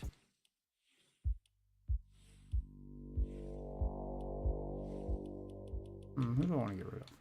Now, the Rid of the purpose of the flapjack suit, to be guy. clear, is to secure a protection order for her so that the court orders Tumad to stop contacting her altogether, which honestly is a valid motivation considering the fact that he was constantly going schizo on her and wouldn't stop contacting her. He incessantly posted about the situation after it all came out with vague memes and directly addressed her. In August of 2023, he called into the TBH podcast to respond to the allegations. I deny everything. Okay, I did some of that.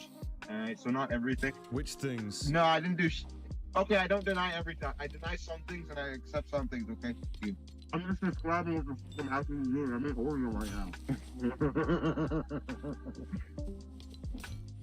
Too much? Are you still there? Nope, he just left. He left. Then he called into Augie RFC's live show while I was there to just spam a bunch of memes and really not say much of anything. I have more marketable skills than you too. I'm a better editor. I'm literally. If I didn't have a YouTube channel at all, Jesus I Christ. could work as a manager, work as an editor, Now you cut and it. be where like a Denny's. Dude, do you even know how to use Sunday? Do you know how to use That Sunday? Applebee's. Dude, if there's anybody who's more likely to work at Denny's, it's fucking you, bro. Please stop coping. Jesus. Now, around this time, a lot of people had been making videos about what was going on. Myself, Oompaville, really any commentary channel was making a video about the Tumad allegations. So he decided to start posting a series of responses which are completely unwatchable garbage. Who Tumad is? Yeah, he's a legend. Yes, that's me. But if we're to summarize what he said here, he basically says, 1, yes, I am a scumbag. 2, yes, I did try to and successfully paid her for sex, and I did also, 3, spam her with messages. However, he does not believe this constitutes stalking and claims he didn't sexually assault her. He admits to being a manipulative weirdo, but not someone who has assaulted a girl. While I was reviewing these allegations on my own live stream with Gokanaru, 2Med decided to call into the show to have a chat about everything. Oh, yeah, he joins the call, to which I actually got to immediately talk to ask him why he has posted this suicide-inducing, unwatchable response, to which he claims it is watchable because other people have low production quality and still succeed. I, of course, rebuttal saying that this is an important video where he's responding to allegations and he just sort of acts dense and doesn't get it. It's unwatchable, dude. I turned it off. It's not unwatchable. You turned it off. I shot myself in the throat after watching it. I have to watch furries like have. C920 there's that one streamer with the C920 mic that there's millions of views of J Schlatt C920 videos. Like this is like it's irreverent. Yeah, but this is supposed to be like a serious response. Yeah, but why the thing is okay, so there's a balance to be struck with so you were talking about, oh, this dude fell off, right? Okay, so he gets canceled, still fell off, right? Okay, so part of that is like, okay, well, you haven't posted anything interesting in a while. Yeah. And the other part of it is you just straight up aren't, like, you don't care, like unironically uncancelable. Gokanaru then makes the case to him that not caring what the internet thinks at all is dumb, especially with an ongoing lawsuit which could result in financial damages to him. He doesn't seem to agree. Being beholden to the internet. You know, like if you give a about what people think, you're beholden to them. Yeah, but like, do you realize how that can like result in you going like off the rails and smashing yeah, into a it's not gonna end well Alright, for what's you. the worst thing that I did? What's the most off the rails thing I did? I mean, you're being sued right now.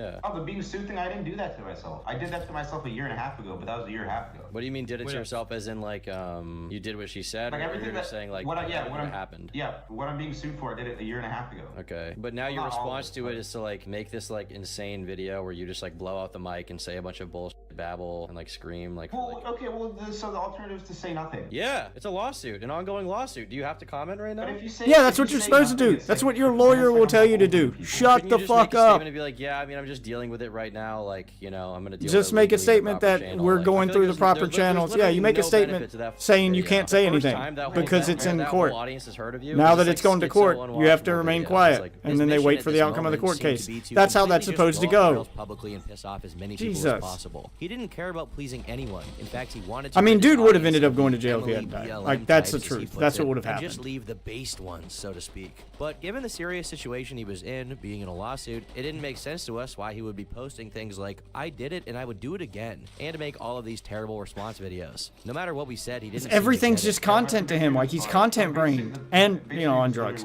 But mostly content brained.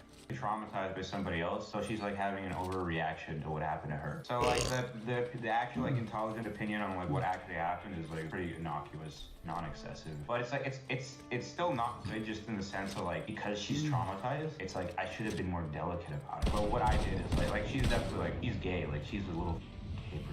Do you think that anything you've said on like Twitter or in the video was like admissible in court in any way? Yes. Yes. Do you think that would like But the bode, thing do you is- think that would bode well for you in court or no? No. They're gonna try their hardest to like paint this image, but I feel like that's what you do when you have way too much money. The thing is like they're not. That's their job in court. Yes.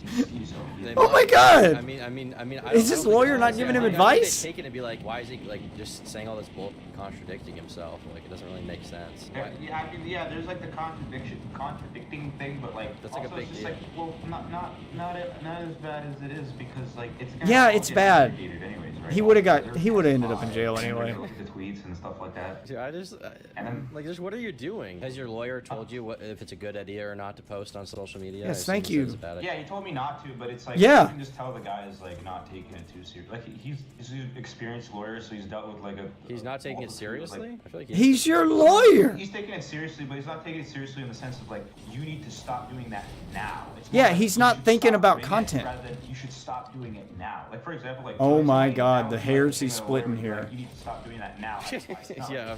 During this stream, we tried to convince him to just make a coherent response that was actually watchable. We compared his case to those like Quite, where they managed to respond and debunk the allegations to the public. He just didn't get it and delusionally believed that if Quite had posted a 240p ear reaction video instead of his comprehensive debunking, then he would have gotten off scot-free. I mean, Bro, it you're kinda is, basically like- worried you're gonna undermine your swag when your swag's already like insanely undermined, bro. Like, the whole point of kind of like the Quite video was the guy like took his mask off and he was like being candid. Almost right? killed myself. I'm not saying you He didn't need to show his face. you make this He kind didn't of need a to video. Okay, but Quay didn't need to show his face for the first time. Just irreparably. But yeah, but entire, like, okay, life. the concession that he had to make was like, I'm a virgin addict. The concession Pyrocycle had to make is I'm a disgusting furry. Like I have all these up things. I'm a addict as well. But then he was like, well, I'm not a file, and like that is terrible. But it's like that is terrible. But in the public opinion, I know. But in the public opinion, both of those people won. So wouldn't you just take some pointers? It also became clear during this interview that Too Mad did not have much going on. He basically spent all day alone in his apartment, letting mold grow on his brain. She's trying to kill you by making these allegations. Is that what you're saying? I didn't say that. No, I didn't say that. All right. He is a textboot case of what happens to you if you're terminally online. You're 100% like mentally, you feel like you're fine, right? Like unironically. I guess I'm fine. Yeah, that's the thing. Crazy people never think they're crazy. You can't ask a crazy person if they're crazy. Have you been like? Has there anyone like this like been around you throughout this? Like Schizophrenic people don't think they're schizophrenic. Not really. I'm based. You can't just ask them if they're okay. Making being based sound really depressing, bro. What do you mean depressing? It builds character. Being alone, it can. Yes. I mean, absolutely. You don't think that builds fortitude, having a hard life? No, I want a hard life. I've never wanted an easy life, but doesn't mean you need to like experience it alone. Anyway. Yeah. I think having people around you is really important. Well, there's 7 billion people, so eventually I'll just find. Afterwards, clearly for him it is. Allegations themselves. Too Bad claims the Also, nature of their I think it's meeting closer was to 9 billion prostitution. people He now? said he messaged her asking her to give him oral for money. We've and got she another couple agreed, at billion which point since the their last interactions time in that real was life counted. began. Like Or never estimated. Like, ever, like without $200. The $200 was just like, now I'm doing it. So she wouldn't give you head if not for the money, is that what you're saying? Yes. Okay. Just completely knocked open the door. It was like, Yeah, I you're never rich. do Just that. buy Before, it was prostitutes. like, Fuck it. I never do that. And after Why that, are you she's like, worried okay, about how this? big are you? I think I'm gonna swallow. It's like, what the?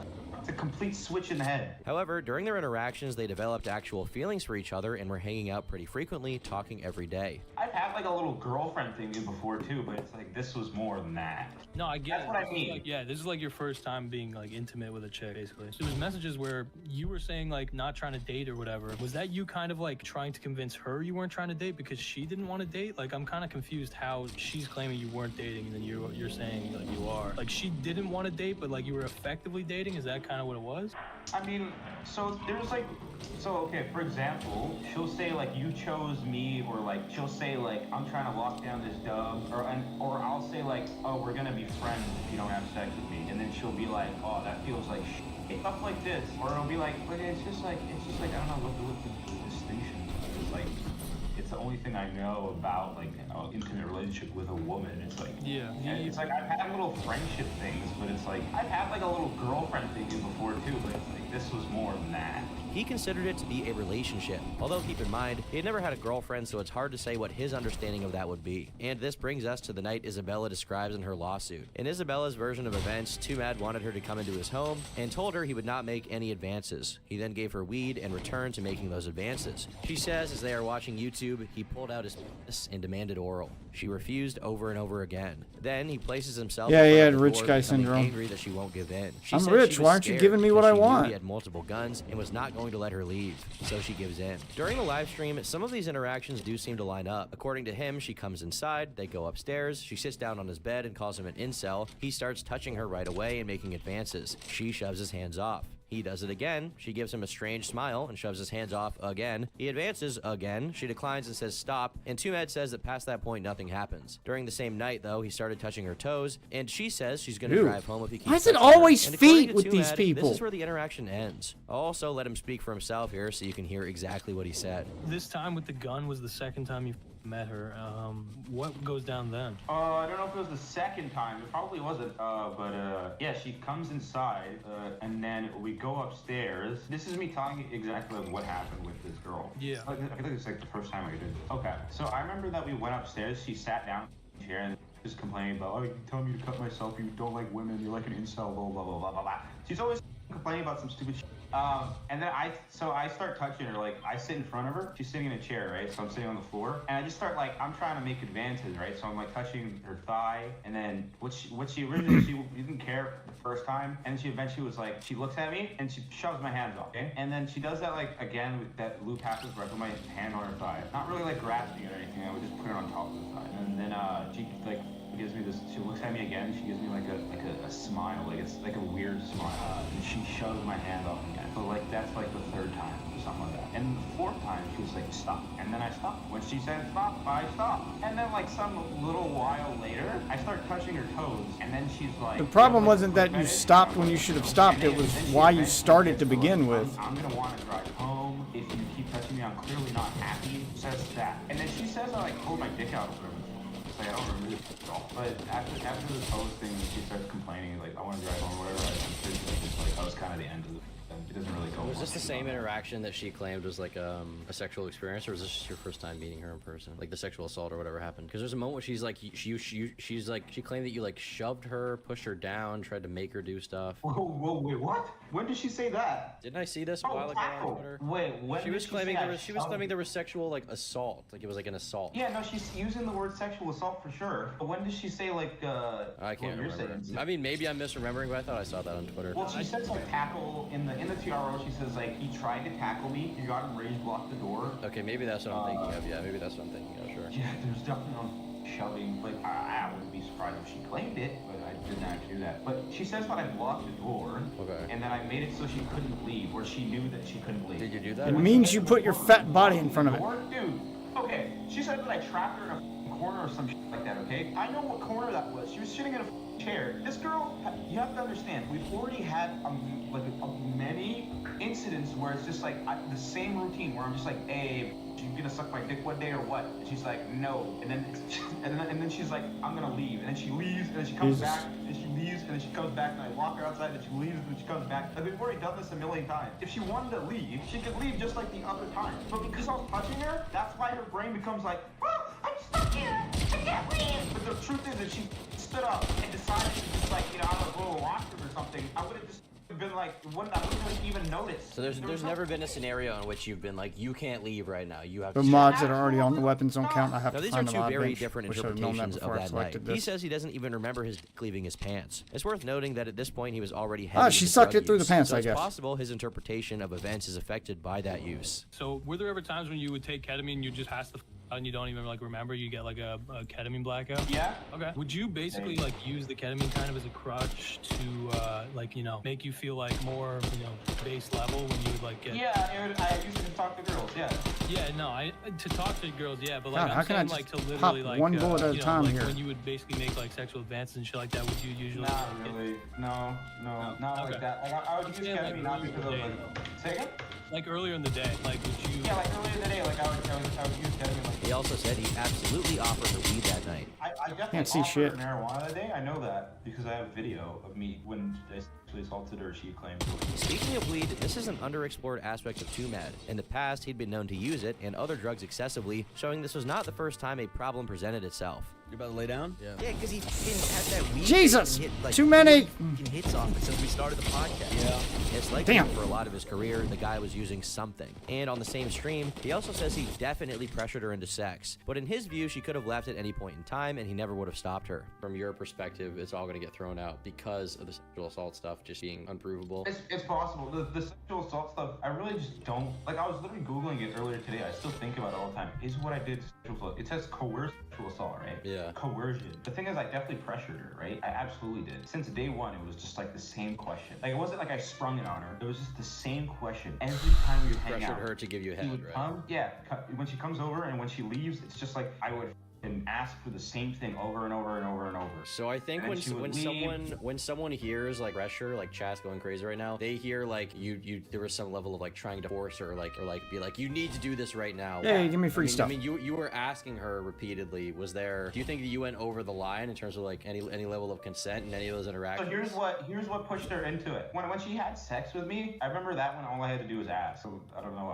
That was easier. I feel like all I had to do was like keep asking her over and over. She eventually was like, okay, when my period's over, we can have sex. So that was a dub, which then she claims is sexual assault. We agreed to it days before. What the You're saying you did not force her, you just asked her, and then eventually, like, if she wanted out of that interaction, she could have left at any point in time, but she didn't. To keep doing the rallying back thing. Absolutely. And eventually she agreed to have sex with you. Like, you weren't keeping her in a house or anything, right? Yeah, she says that I used guns. I had guns. Okay, so what she says, I have guns. She knew that I had guns in the house. What's up, Charmin? She knew that I wouldn't let her leave. What the f? Why would I stop you from leaving for the first time? This is a repeat of every night we ever hung out where you come and go. I'm like a f***ing virgin. It's not like I know what I'm doing. I don't know how to secure sex. If I knew how to get sex from girls, I would have done that. It's not that. It's easy. You can just buy that.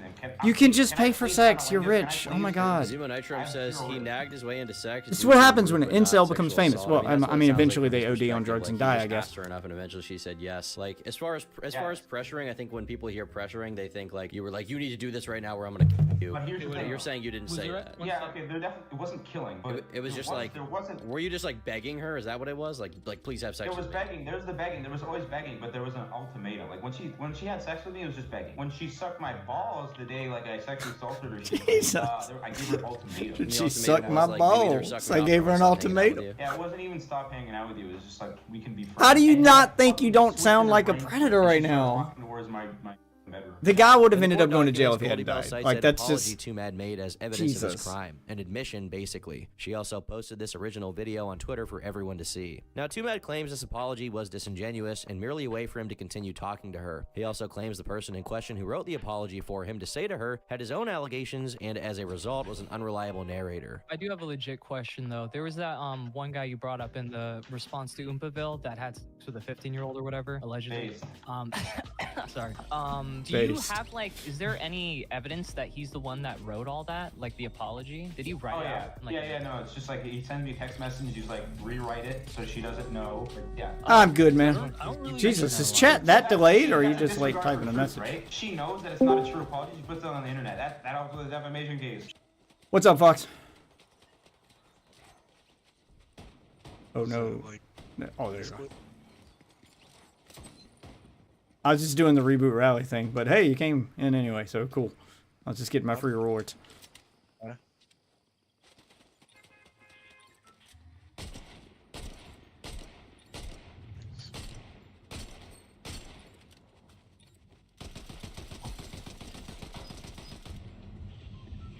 So want to do some Fortnite?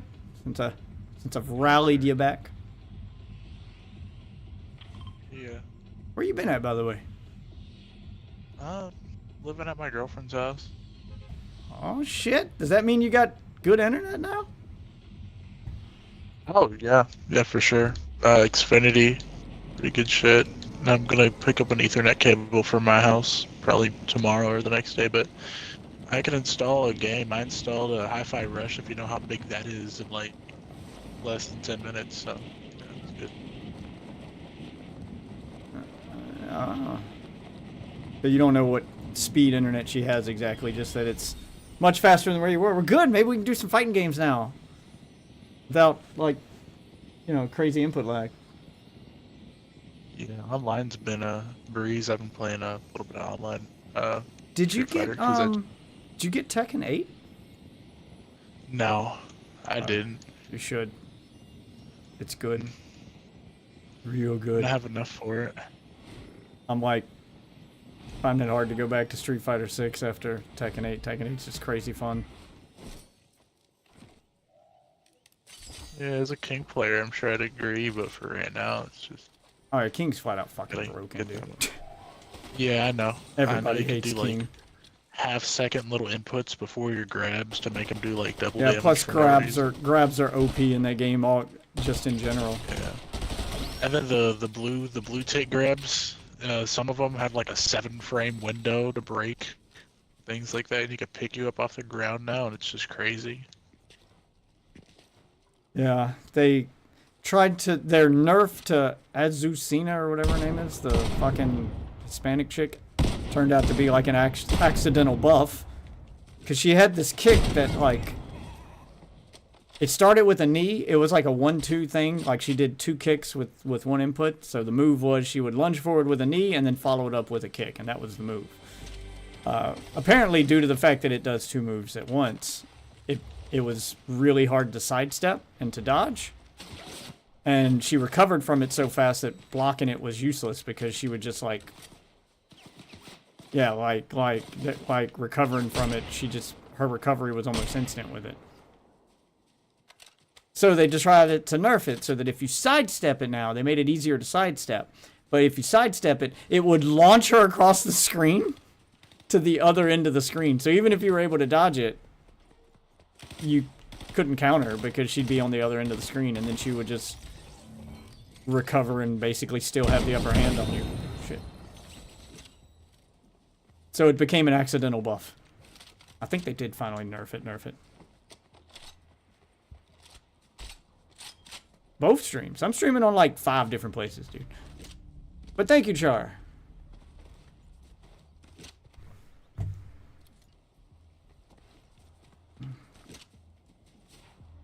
Finish the match I'm in, and then you can join me. Also, they added a bunch of new content to Rocket Racing. It's dope. I have not noticed. Only thing I saw is that they actually have a season now. It's not just season 0. Yeah, and it's got actual fucking yeah, season 0 is basically just we're introducing the game mode. This time it's got new tracks. It'd be like the premium battle pass for racing. Oh, I didn't even look at it. I need to look at that next, but yeah. Yeah, it's I got remember it being it's got new up. tracks, a bunch of new cars and stuff. A bunch of stuff from Rocket League is actually starting to transfer over now. Huh. Because I logged in and I just had a ton of shit, and I was like, oh, this is my Rocket League stuff. Yeah, it's actually starting to show up in Fortnite now. They're actually porting that stuff over. Gameplay feels smoother. It feels a little more consistent with the sticking to walls and drifting and stuff. Well, they're putting the work into it. Same thing with Lego Fortnite. They added fishing and a bunch of other shit to that. Fixed a bunch of glitches. They imported a lot of the emotes and skins. Yeah. So, stuff's getting there slowly.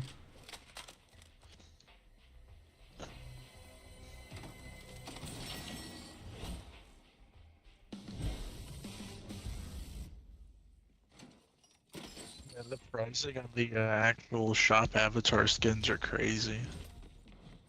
Yeah, they are getting a little ridiculous with their pricing. The only one that I think The is fair is multiple- tough. The because multiple of how battle popular she passes. is. The multiple battle passes, like $15 for a fucking musical instrument. Yeah, like the new game modes and the new monetization, I'm not a fan of. Which sucks because I was forever pointing to Fortnite as the gold standard for how to monetize your free-to-play game and not like screw people I was over. on Twitter and people were trying to blame that like Disney owns 17% of it. I'm like, I don't think that has anything to do with it. Oh, did you know they took out rarity? That Yeah. way they can like charge more for skins. Yeah. Because you know a rare skin used to always just be like 1,200. Now like the minimum for a skin is like 1,800 or like 1,700 or some shit. Yeah, they took out rarity. They took out a bunch of shit and reworked their pricing system, so now it's more expensive. I don't know if Disney has anything to do with it. I mean, All I know is that they're a shareholder now, so they do have a small say in it, at least a vote. That's about it. I mean, it would be naive to say that they're not having an influence. Disney definitely has the money to have an influence, and they own most of Fortnite's most successful crossovers. So yeah, they've definitely got some influence. I wouldn't be surprised if that's part of it, because Disney definitely wants a return on investment there, because you know they invested money to Have become you ever shareholders. watched Avatar? I've never watched Avatar. Well, Toph's blind. That's all you need to know. And funny, quirky things happen. Like, you know, sync emotes where you both sync up and do the same thing. She'll like face the wrong way. Or like emotes that like use eye tracking. She just kind of looks like, you know, dead forward essentially. Yeah. Shit like that. And I thought that was funny. Yeah, I mean it's not a crossover I give a shit about. I just know that now there's a bunch of anime bullcrap on the map because Avatar. Yeah. I'm probably gonna do that. I'm actually interested in like watching Avatar. I've never have, but so many people just keep talking about it. I don't know. I hear mixed things about it, but most modern day anime, like I'm pretty picky over. Anime's not what it used to be. I grew up in the 80s. Apparently all of the was actual much sci-fi different. shit's like based in science or has like a science grounding. That was like a big thing for the creators. Where That's they could good. give some sort of scientific That'll explanation. get my attention. Yeah, most modern day anime doesn't impress me. I grew up in the 80s. Anime was much different in the 80s. Anime by today's standards feels neutered compared to what it was in the 80s. Funny part is, this is like, it's an American cartoon. It's Nickelodeon. Yeah, and it's Nickelodeon, which I'm not a fan of most Nickelodeon shows to begin with. But, you know, Dan Schneider's not it. It's not gonna have any feet stuff, so you're safe. But like, Have you seen the new Fallout show? no, it's all over my girlfriend's TV because she's like a Fallout fanatic. Oh, watch it. It I is haven't seen it, though. surprisingly good. Yeah, only thing I saw about it so far is an article of like the fans whining about them doing a couple things different.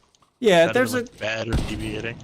Yeah, my complaints with it, I expected some stuff to be different, but considering that most of it's pretty faithful to the franchise, keep in mind it's an original story, so there's no game to compare it to, which was smart. Don't try to recreate one of the plots from the game. Just make a new thing. Non-pornographic fanfic there is. They, I can be the first to say they definitely have a lot of potential with the world they have already. And it's got writers from the game involved in the show. They're considering basically this show to be, like part of the lore. They're considering it like a spin-off game, kind of like New Vegas was. So it's not part of the main timeline. There will still be a Fallout 5, but to consider this a spin-off game, and that parts from the game are of course going to make their way into this show, and then parts from the show are probably going to make their way into the next game. So they'll reference each other for sure.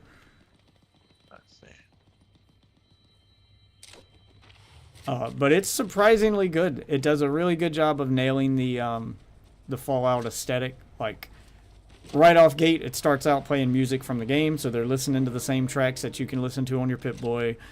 The aesthetic looks pretty fucking good, and it looks very real.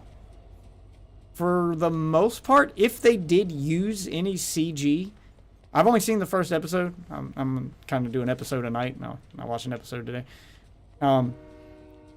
If they did use any CG in the show, I couldn't tell. I mean, I imagine the bombs going off was probably CG. That was definitely CG. Unless they used a big and puppet. Mr. Handy was probably CG. But if he's CG, he's really, really, really good. Everything else looked to be real. Like power armor suits. People complained that those weren't bigger. I was like, because they're real suits. People are really wearing them. Like, they're real people in suits. They're not, like a CG thing.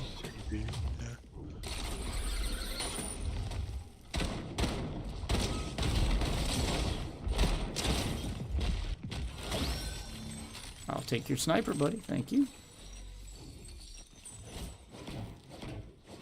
Just fucking camping under the bridge.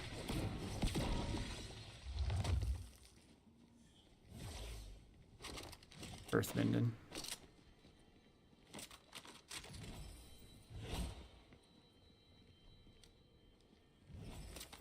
Damn, we got a bunch of blind girl. She taught herself how to see. A bunch of like using her, by like going barefoot and like feeling the vibrations in the floor because she's like a earthbender or whatever. And later in the series, she becomes the very first person to like not bend, but like utilize metal. I haven't watched the show, but I remember a scene where it's like these people behind a giant steel door, and she just tackles into it, and it all folds around her like a suit of armor.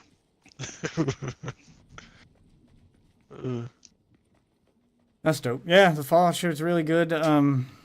It's like my complaints are like it's a different experience for people who've played the games and people who haven't. So if the show is going to be your introduction to the universe, like it was for my wife, she's never played a Fallout game, so this is her first taste of Fallout, and I was kind of hoping the show would make her want to go play the games, and it kind of does. Maybe she'll want to by the end of the series. The problem is, the show works on the assumption that you've already played the games. Like, they don't explain what a vault is. They don't explain, like... For how, like, rich their fandom is, I'd expect it, man. They have a lot of people. I mean, you could easily just quickly recreate the scene from Fallout 4 where the guy's going door to door, the vault salesman. It could be a 2-minute scene where he's just trying to sell a vault to somebody and they close the door on his face. You know, you don't have to make it this huge like explanation thing, but just some mention as to that why vaults exist and what they are. You're getting a Fallout 4 going. Yeah, just something to explain what vaults are, because it starts out before the bombs drop. You see the bombs drop, and then it flashes forward 220 years, and you're inside a vault. So my wife saw the flash forward, and she had no idea what was going on. She didn't know where they were. She didn't know why they were there. She didn't know why they were dressed in jumpsuits. Like, she didn't know anything. Like, it just dumps you into it. That's probably my biggest complaint, is that, yeah, if you played the games, then you're good to go. You're just, yeah, throw me into it. Let's go. But if you're a TV watcher who hasn't played the games, a little bit of explanation, just a quick 2-minute scene to explain what a vault is, would have been great. That's all they needed. Because she was so confused. I had to like pause it and explain shit to her. Because the show did not explain it. And it also, then it jumps, like it's following like 3 characters' plot lines at once. So you follow the Vault Dweller, then it jumps to the Ghoul, then it jumps to the Brotherhood of Steel. And it keeps jumping back and forth between them. I imagine a couple episodes in, they'll probably meet up and, you know, bam, there's your Vault Dweller and companions. But they don't explain what the Brotherhood of Steel is either. They literally just drop you into a guy about to be promoted to a knight, and then you get to kind of see the inner workings of the Brotherhood of Steel, and that's it. So that first episode is just introducing your 3 main characters, and that's it. But it doesn't explain like the factions that there are for them. Maybe, I don't know, maybe it'll get better. Maybe they'll explain it as they go. But right now, if you've only seen the first episode, yeah, it's a little confusing, especially if you're someone who's never played the games.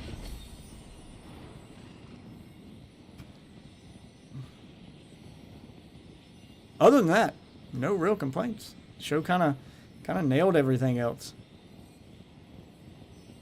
I'm curious what Waffle's thoughts on it are if he does. I know there's a thing he's going to complain about. I don't think it's a major thing. I don't think it'll be the power armor. I'll put my money on that. Aphrodite calls. He's going to complain because, minor spoiler, I guess, but the Vault Dwellers part of the story, I don't know if it's like a nod to the video games or if they're making fun of the video games, but it's pretty standard Fallout Vault Dweller story. It's another I need to find my family member quest is the reason why she leaves the vault. Her dad gets kidnapped. So she leaves the vault in search of her dad. Half of the games. Yeah, but that's something Waffle complains about. Oh, great, another your family member's missing quest. I'm like, at this point, it's kind of standard. It's kind of just standard for him. I was like, I don't get as mad about it as he does, because I'm like, it's one of those things where this is what makes that Vault Dweller different than other Vault Dwellers. Because, like, the same thing could be said about comic books. Go ahead, off the top of your head right now, without Googling it, name me a superpowered, superhero from a comic book that doesn't have a family tragedy involved in their origin story. Go ahead, I'll wait. Damn, I was gonna say Cyborg, but no. Yeah, exactly. It's a trope. Tragedy is part of what makes the hero. Fallout's version of that tragedy is just something happening to a family member, which is most of what happens to.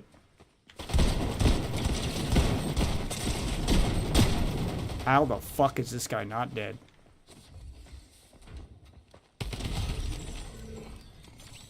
Jesus.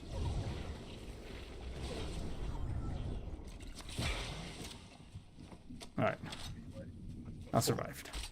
Yeah, so it's pretty standard. Heroes have to go through, like, if you don't go through some kind of tragedy, then it doesn't make you, like, that's what builds the character that makes you a hero. If you're given powers without some kind of tragedy, then you don't respect the power you have and you become a villain. That's usually how that works. That's the life lesson behind with great power, blah, blah, blah, yeah. is you have to like feel the sting of what happens if you don't use your power properly, and then that's what makes them decide to be a good guy. It's the same thing with the Vault Dwellers. It's a little different. The Vault Dweller that's been through some kind of, you know, loss and has a purpose for leaving the vault, like has a big mission to go on, tends to be tougher and therefore more equipped to survive the wasteland than the, damn it, than the like standard vault dweller who's had a perfect life and then leaves the vault completely unprepared for what's outside and has no reason to go outside other than, you know, oh, we ran out of food, I guess I better go outside. Yeah, you know, and so they don't have like, they don't have a motivation. They don't have something driving them other than just survival, and because of that, they end up being like the first ones to die. That's why none of the Fallout games are about survivors or about vault dwellers who didn't have something bad happen to them, because all those vault dwellers who haven't had life harden them yet, that don't have motivation, those vault dwellers are the ones you find in the game who didn't make it. Those are the ones who died. Honestly, though, for how flexible their world is, it is pretty limited when you have to focus everything on one person. It's like, yeah, either they lost a family member. Like, the only other route they can go is, like, maybe a spin-off game where you're playing as a Brotherhood of Steel member or something like that, fighting in a war, or... yeah, well, they definitely learned from that with the show, because the show seems to have multiple plot lines going at one time, and I'm guessing they'll all intersect. Because, like I said, it starts with you, you know, it starts with the Vault Dweller, then it goes to the Brotherhood of Steel, then it goes to the Ghoul, and each one of them, during each one of their plot lines, it also hints at other stuff in the world, like the Enclave is mentioned, you know, like other stuff in the universe is mentioned, references to the games are mentioned, they mention the Commonwealth, they mention West Virginia, so, you know, nods to Fallout 76, and so it's very aware that this is a bigger world that you're entering. It's not just we're following the Vault Dweller. So I feel like the show's got that going for it over the games. Like, so far, the story of the show seems way more interesting than most of the games. Most of the games, you only get all that backstory and all of the cool stuff about the games, the cool backstory, the cool quest. It's always the side quest. Like, that's where the lore and stuff is. If you just follow the main quest of all the games, it's just Vault Dweller leaves Vault to find family member, rinse and repeat. But when you go to do the crazy side quests, then you learn about, you know, you learn about the Brotherhood of Steel, you learn about the Enclave, like Fallout 76. A little bit away and get with you. Gotta Fallout, visit a shrine and stuff. I'll go with you. Fallout 76 definitely has some of the best side quests lore wise. They got a whole one, like Fallout 76 is a whole side quest devoted to the Brotherhood of Steel and their formation, because Fallout 76 is like the first vault, so it's, you know, earlier in the timeline. So it's about the formation of the Brotherhood of Steel. There's a side quest about the formation of the Enclave. Like, you get to learn the origins of all the factions in Fallout 76. Like, the side quests are great. I'm gonna go next door while you do your shrine. Oh. First.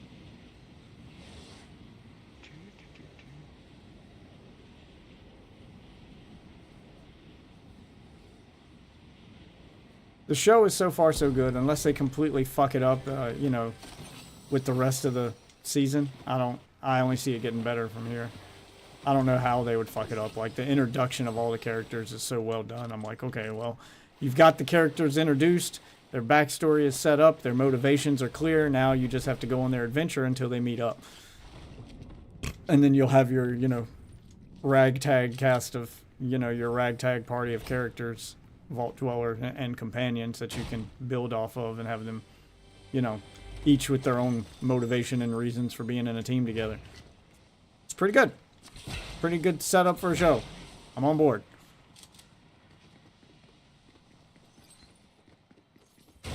I'll probably spend the next week, you know, watching the rest of it. They're hour-long episodes, and there's 8 of them. I'm not going to spend 8 hours. I'm just testing out all the shit. Okay. I'm not going to spend 8 hours just... Yeah, that's the melee one. It's got a limited range. Waterbending's probably the best. Airbending being the worst. Well, airbending's just mobility. You know? Yeah, it's alright. pretty useless though. Like the mobility options it adds aren't even that great.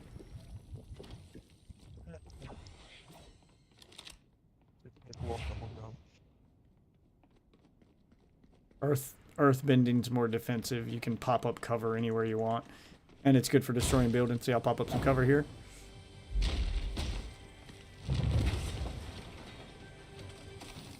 It'll destroy the building. Still on cooldown. Still on cooldown. What do you mean still on cooldown? Fire bending if you want it. No. The only ones I typically use are earth and water. Earth has pretty cool, got decent range. Its attacks are strong but slow. And then you can pop portable cover with it, so. You got a shotgun? Yeah. Alright. Got an extra. Alright, let's go get some kills. There we go.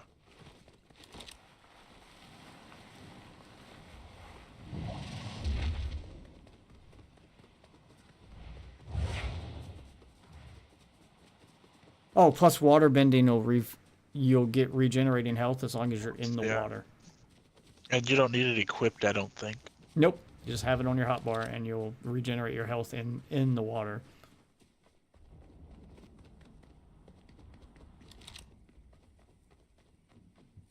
Yeah, water bending's by far the best one. Got long range, it's got a melee attack and regenerating health. Just jump in water. Melee attack?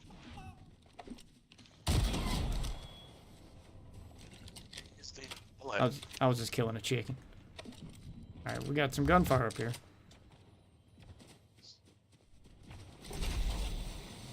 Oh, okay, I was gonna try to do a little fight from a distance, but alright. Let's go. I'm not equipped. I have an SMG and a shotgun, buddy. You'd be right on your own. I don't know what we're running into, but I'm here for it. Let's do it.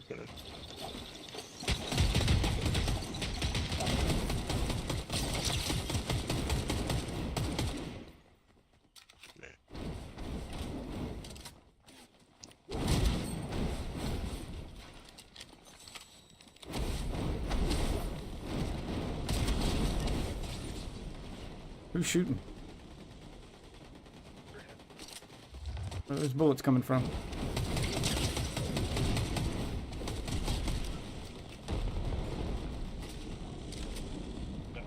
Yeah, up on the hill. Got him. Yes, yeah. Thank you.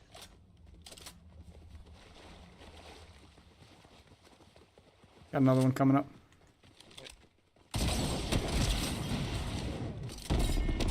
Oh, damn it. And you, by the way, I'll focus on this one. Because he's a couple bullets anyways. I'll just... I'm ignoring the NPC. But I think you aggroed it when you did your AoE attack. I was about to kill the guy we were shooting at, but your AoE attack, like... It does like the cars does, where it doesn't damage me, but it'll push me.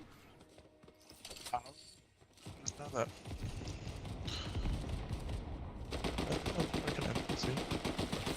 Oh, there's the person. Damn, I was shit with my aim. It's been a minute.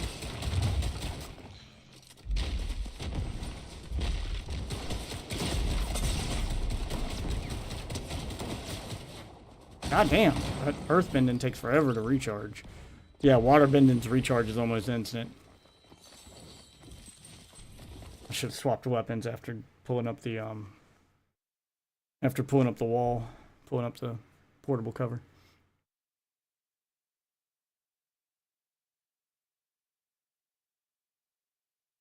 Be right back. I'm gonna go grab a drink. Hey, have you seen the or do you know about Too Mad? You know who that is? Yeah. Something about him dying of an overdose while playing Overwatch.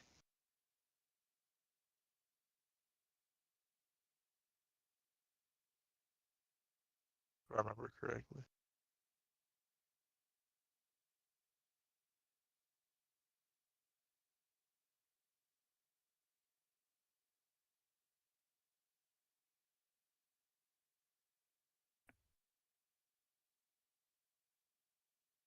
Yeah, I mean, I'm sure you heard about him dying because that was everywhere. I was more asking if you heard about the other things, like all the allegations and stuff against him. Not really.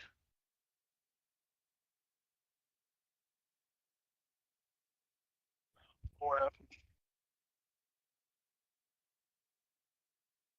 Not like that.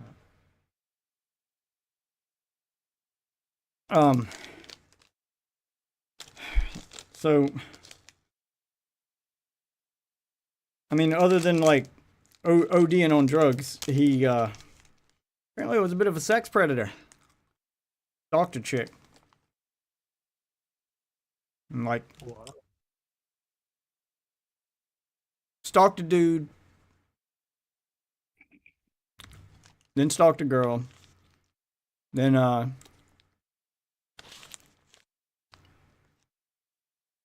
basically like invited a girl over to his house. Kept trying to get his dick sucked. She wasn't interested. He invite her over multiple times, like, you ready to suck my dick yet? Yeah, like he just kept doing that. And then one day he decided she wasn't going to leave until she did. So he showed off his collection of guns, made it very clear to her that he had guns in the house. Did the you gonna suck my dick thing. She said no. She attempted to leave. He blocked the door. He got aggressive. And then she eventually sucked his dick because she was scared he was going to shoot her. And then she pressed charges against him. The police were investigating him before he died. Like, yeah, it was a whole... I was watching a video on it when you joined, so I'm not finished with all of it yet. But yeah, it sounded like he was a real piece of shit. Just listening to the things he said on other people's streams about it. He even talked about the court case and about, you know, she had a restraining order filed on him, like all that shit.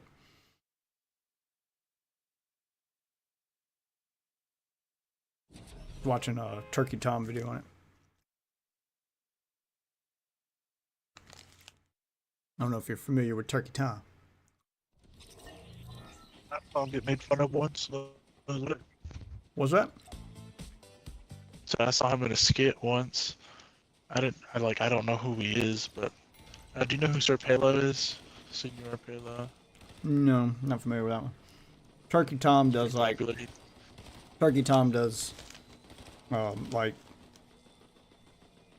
documentaries on internet people. Yeah. That kind of content. Sir Palo, And yeah, his is really well done, good editing, good information. Well, I was gonna say he made a video making fun of all those people, like from people that just like tell stories about their life to people that like investigate other people. Yeah, Turkey Tom's about the only one of them I actually watch, and that's because he doesn't do the whole super annoying voice thing that most of those guys do, where they over dramatize and they're like, "Oh my God, yeah, then he did that." No, he just gives you the information, shows you the stuff, basically just tells you the story. He's not like, even the ones who aren't Zoomers, like that are my age, like fucking Drama Alert. Even he's putting on a voice and like over dramatizing the shit out of everything. I'm like, well, this doesn't seem as big a deal as you make it sound. And he's like, "Ski right into the news. Oh my God, yeah." He sounds so like, that's so annoying. Turkey Tom doesn't really do that. Him and I would say the best one I've ever seen is Gokanaru's videos. His are really, really good. Like his one on Sneeko is. If I ever did that kind of content, I'd want to do it the way Gokanaru did it. Oh my God, What do you think of Penguin Zero? Because that's just kind of how he sounds. Who? Turkey Tom? No, Penguin Zero, Charlie. Yeah, Charlie. I know Charlie. I was gonna say who kind of sounds like Penguin Zero. Who kind of sounds like Charlie? I didn't say he sounded like. I said, what's your opinion on him? Because that's literally just his voice. I don't understand the popularity behind him.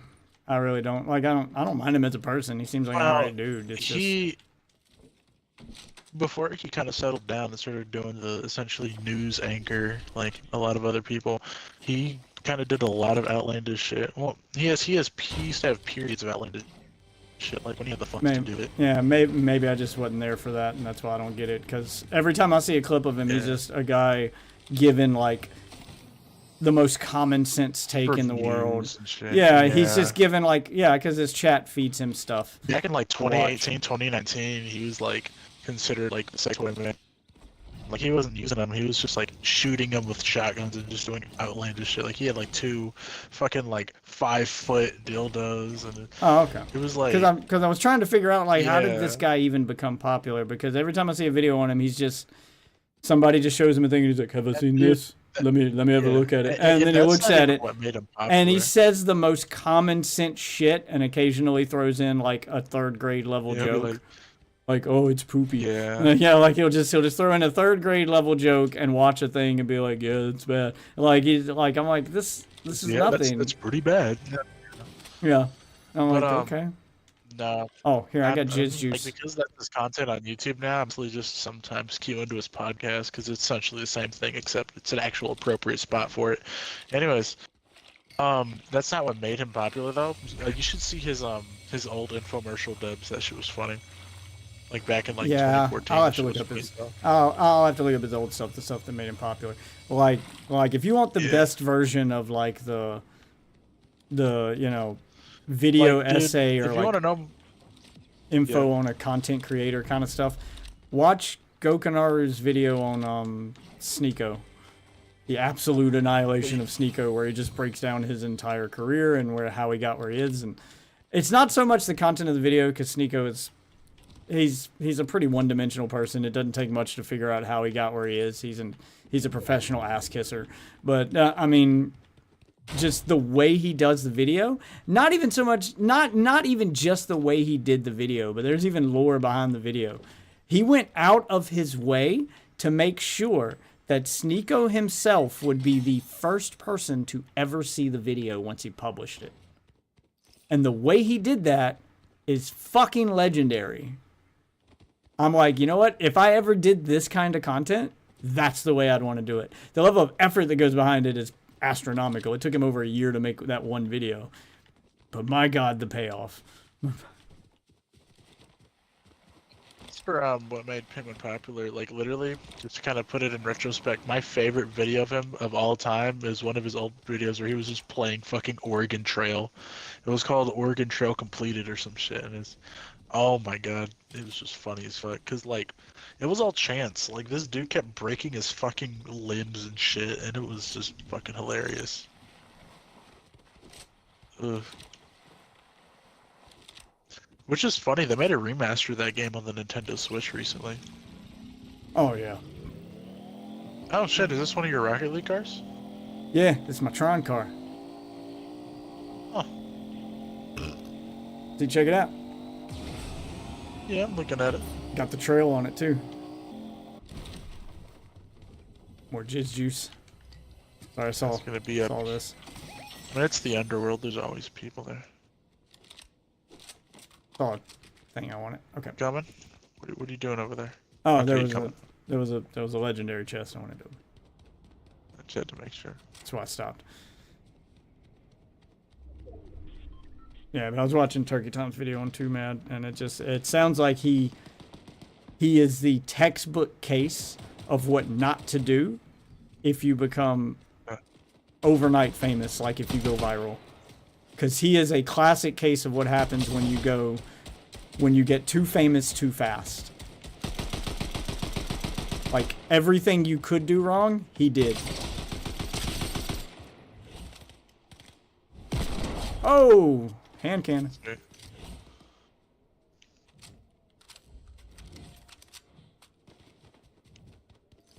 Yeah, he's like a textbook case of what not to do.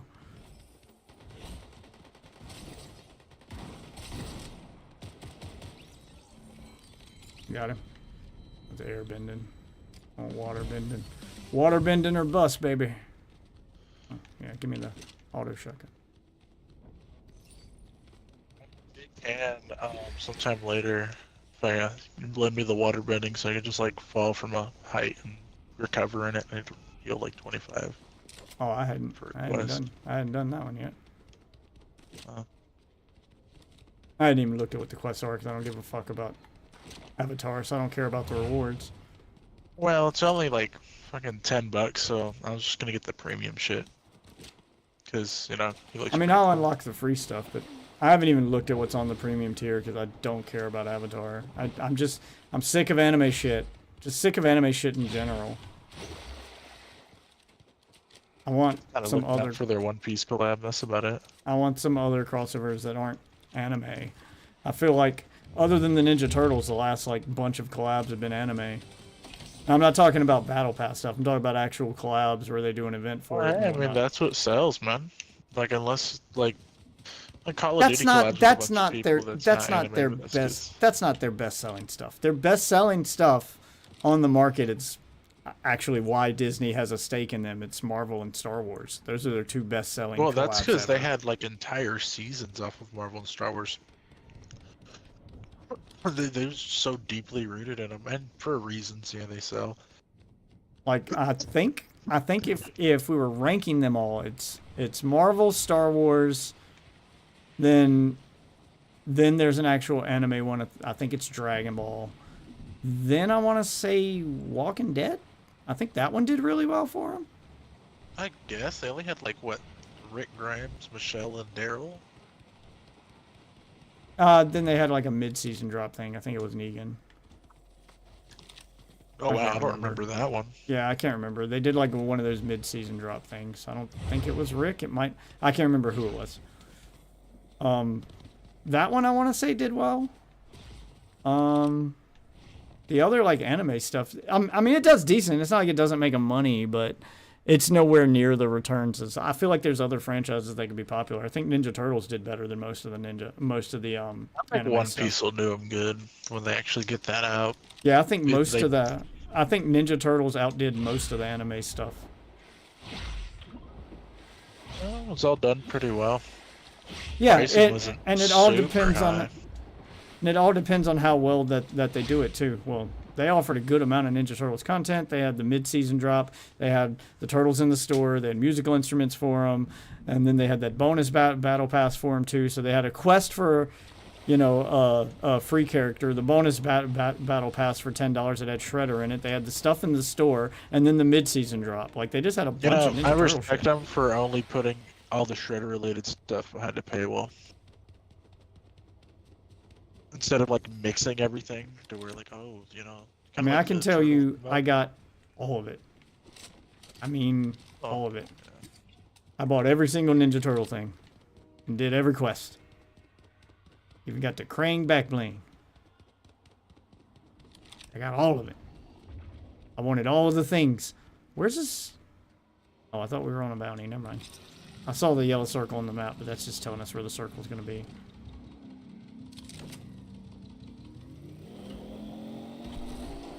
I'm wondering if they'll I'm wondering if they'll bring over start porting over some of the other stuff from Rocket League, like the big premium stuff I paid for back when I played Rocket League, or if they'll make me buy it again or do a different into version. that game.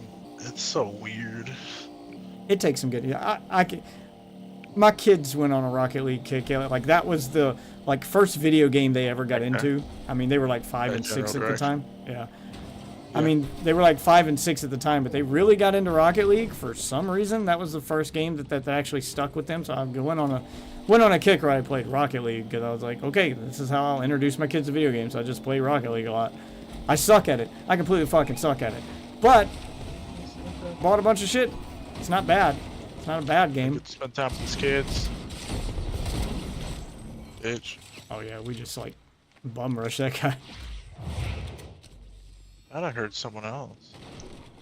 I was standing on top of that car when whatever you did airbending wise caused the. Yep, there he is. Behind us. Behind us. Someone over there. And Yeah, he's got another person firebending. right here. Ah, fuck! This one's got the bending. He's got the bending. I'm the only one who doesn't have bending.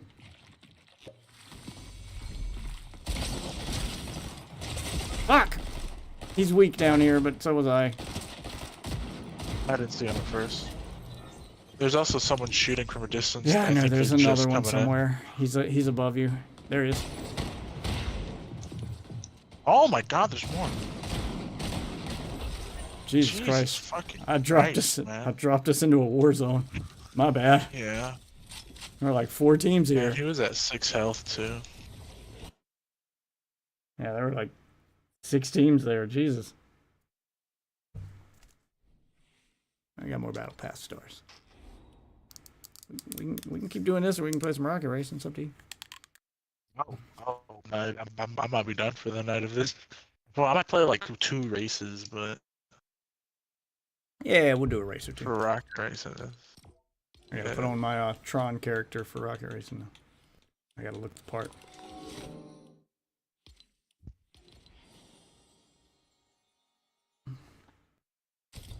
My Tron car, Tron character. I'm ready for the new Tron movie, baby. I don't know if you saw. I don't know if you saw the last Tron movie, but you should. It's really good. I'm a little upset it took them this long to make a sequel.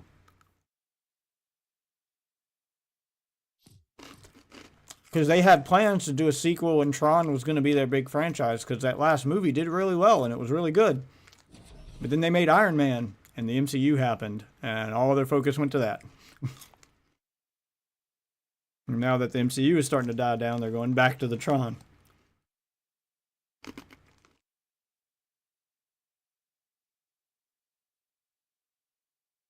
Tron Legacy was a really good movie. And it was setting up for a sequel, like it was supposed to be the start of a new trilogy. And they just never followed up on it because Iron Man happened. And they put all their eggs in the Marvel basket. For like 10 years.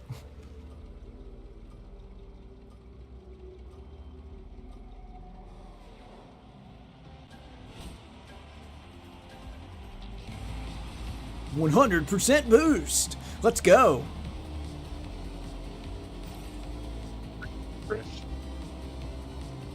Remember how to play? Left on D-pad? No, left on D-pad. Yep. Oh, cool. It's telling me how to play. Thank you, Gab. It's been a while. A little crazy.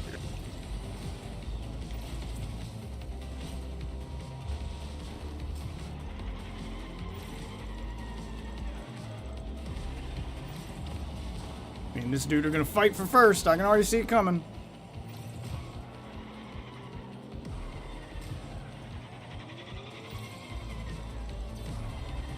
Also, Diablo 4 is on Game Pass, by the way, and now you've got the internet to download and play it. I was never really a big Diablo fan, but I check it out. I think I already had it because of Ryan. Oh, yeah, I like it. And Season 4 sounds like it's gonna overhaul the whole game. Ryan. I remember playing it on launch, and then we kind of got underwhelmed by the launch. Yeah, they're redoing like basically every game mechanic in Season 4. Reset everything you do to your character every season. Well, they split it up into realms. So there's the seasonal realm and then the eternal realm. So you make a seasonal character, you make a new character every season, and then those characters get transferred over to the eternal realm at the end of the season. So you don't lose them.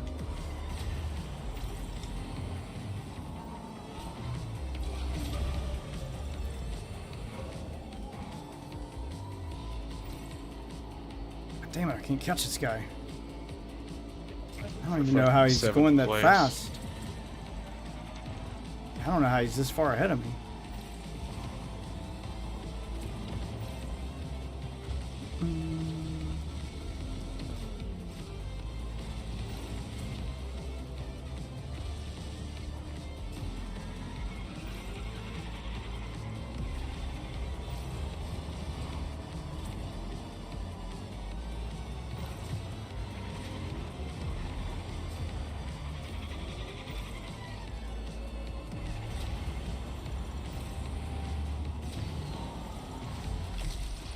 Damn it, I could not catch that guy. 4th place. That's surprising. There wasn't a shit ton of hazards spread across the map like candy. I like that. Because we hadn't got the platinum rank yet. I'm at gold 2 now. Another couple races I'll be at platinum again.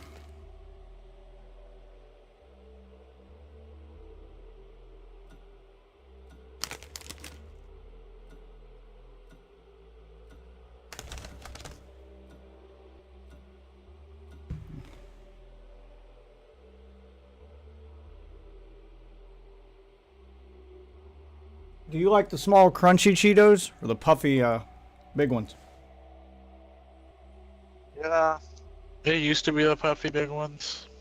Like when I was a little baby and the only thing was crunchy, it was crunchy. When puffy came out, I liked the puffy, but now that I tasted it again, I like the crunchy again. Because I completely abandoned the crunchy. Yeah, I think the crunchy's got more of a I think the crunchy's got more of the cheese flavoring and stuff on them. They seem to have a more intense taste than the puffy ones. I think it's a better cheese to, you know, corn chip ratio here. Or corn puff ratio, whatever the fuck these are. Corn puff ratio. Yeah. Because the puffy ones, it's a lot of nothing in the middle. It's a lot of that. It's a lot of the corn puff, and the cheese is on the outside. The same thing with the crunchy ones, but they're smaller, so you get a better, you know, flavor to food ratio. Had a little more seasoning on them. I swear, some of these motherfuckers just be out here looking like white man's chicken. I had a bag, and I used to love Ranch Doritos, but oh my god, they butchered it. You know, it was because it was a party size bag. The smaller the bag of Doritos you buy, the more flavorful the chips are. Like I noticed that at work when I'm going on my lunch break and I buy one of the small bags for like you know $1 or $2, one of the like small grab size bags. I'll get those pieces. Yeah, I'll get those like Doritos that are just like covered in the ranch flavoring, and they're so good. And then I'll buy a party size bag and bring it home for the family. And it's bland. And they're naked, yeah, just a bunch of naked Doritos. Yeah. I hate that. I'm like, are y'all like using the same amount of flavoring no matter what size bag it is? Do all the bags come off of the same assembly line, and just at the end of the line it just pumps flavor into the bag, and if it's a small bag it just happens to get more because it feels like it gets more because of the fact that it's a smaller bag, but in reality they're all getting the same amount. It's just now it's spread out over fewer chips. I don't know why they would do that. Money reasons.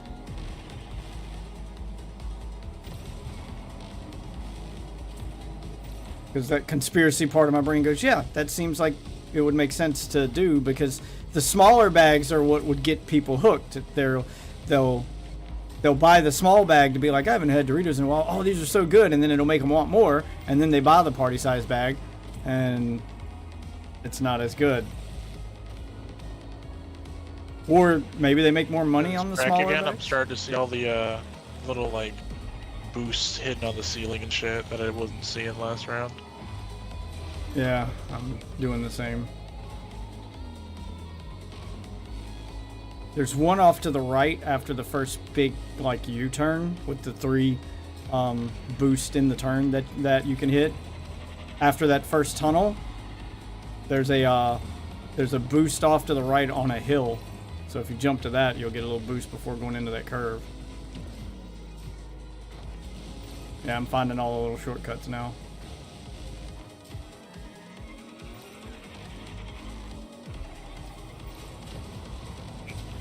On the ceiling. I don't know how to get up there. Oh wait, it's like, yep, it's like that. I forgot to press X, you not have A. to use the X button. Damn, I couldn't quite catch that guy. If I had to save my second boost, I could have caught him right there. Wait, that's not too bad. This stage ain't bad. It was no match for Solid Snake. I'm close. I'm out of gold 3. Almost halfway there.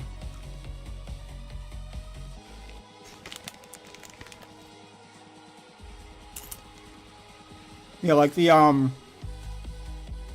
I have the Batmobile, the one from the Dark Knight, in Rocket League. I'm wondering if they'll port all of those like premium stuff I bought over, or if they'll make new versions of it that I have to buy again. Because I got the Rick and Morty pack in Rocket League. I got the DC pack. What's in there? You can drive around in Rick's spaceship. You get Rick Spaceship, portal hubcaps for your regular cars, so their cars just the tires just look like green portals. A fart trail as your boost trail, and a Mr. Meeseeks and antenna topper.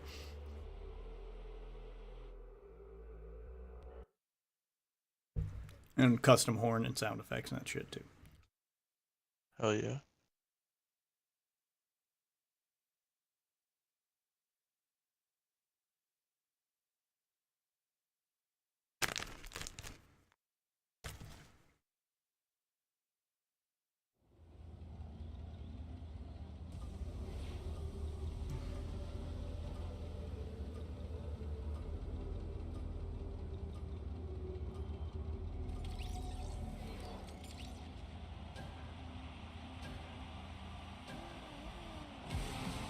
I need 1% boost. Oh, now we're getting the bullshit.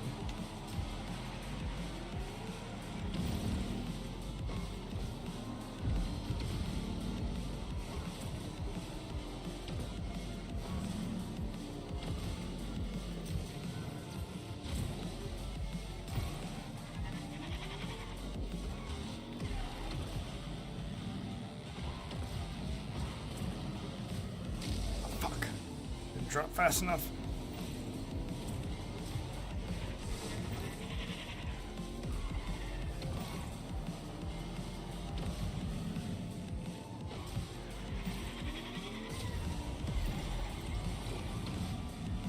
Damn it.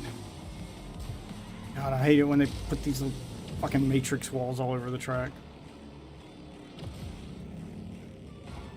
It's gonna be one of those courses.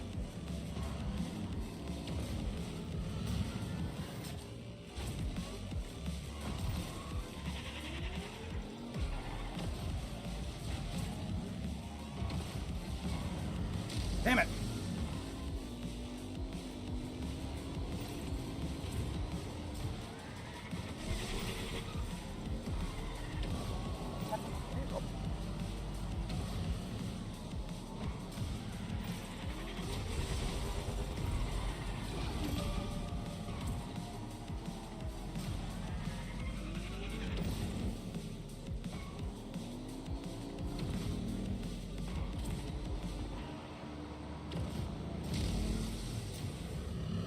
Was not expecting that. Or that. Jesus. I broke from my pattern.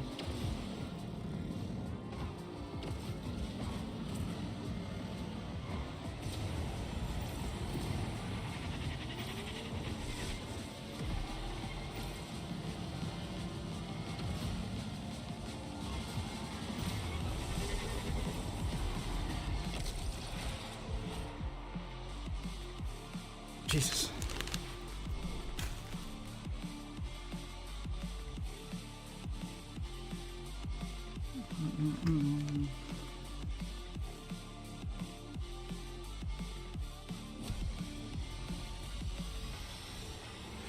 Halfway to last.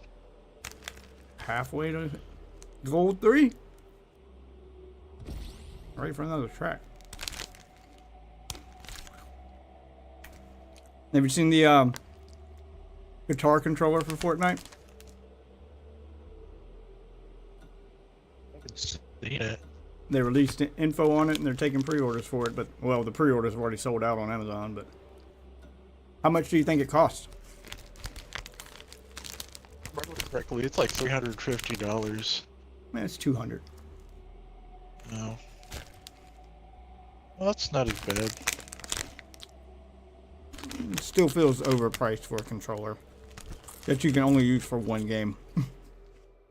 Well, I mean, is it only for Fortnite? You can't use it for Guitar Hero and stuff?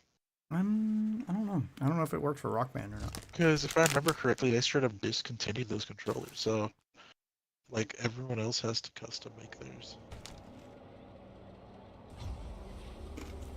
Well,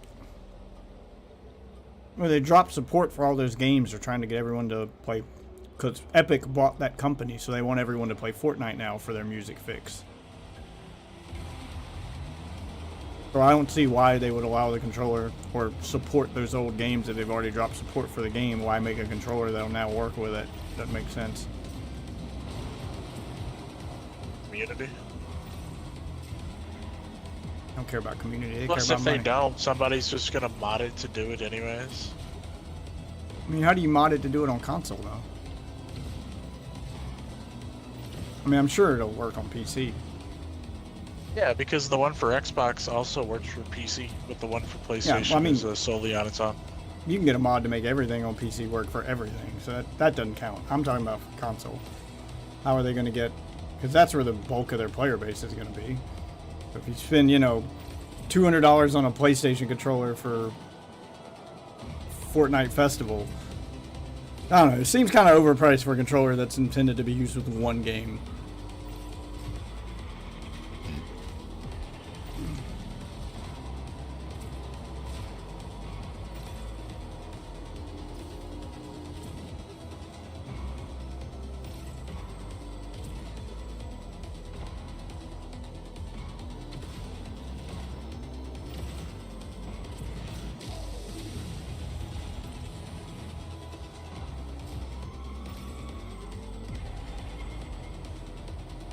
Miss that upper wall. I don't know which course is the best one to take. There's like 3 different routes you can take on this track.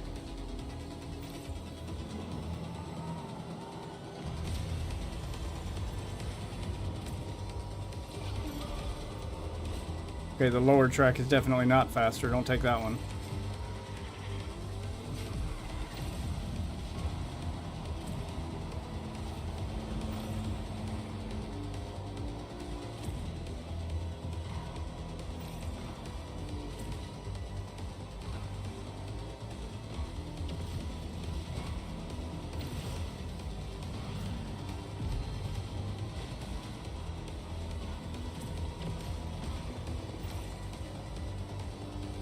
Try the left-hand wall. Yeah, there's more boost pads on the left-hand wall and less obstacles. I'd say this is the best course of action.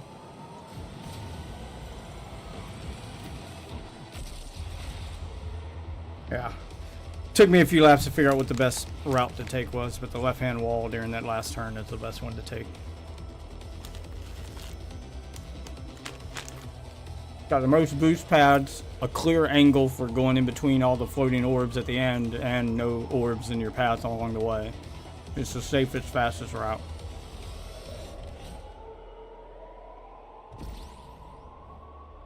Where the fuck is Waffle at?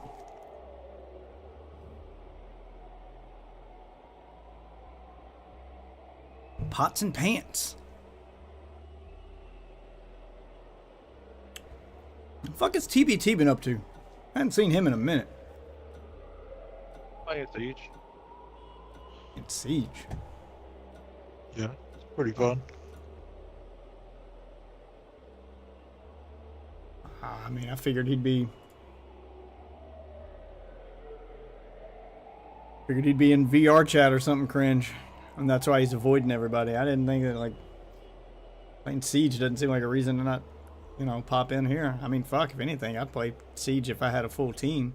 Sounds like you get him, Waffle, me, Enjoy, maybe you. We'd have we could actually get a full team together for Siege. Anybody?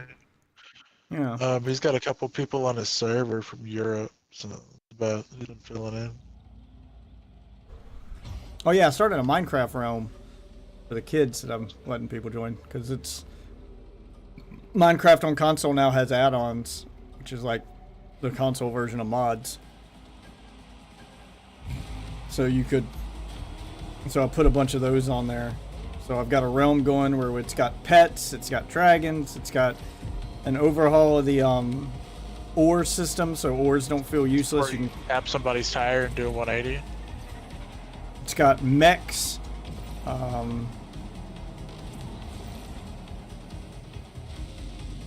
This keeps giving us these same 2 courses.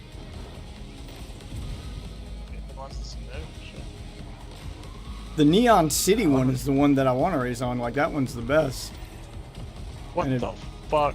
And it fits my Tron car aesthetic.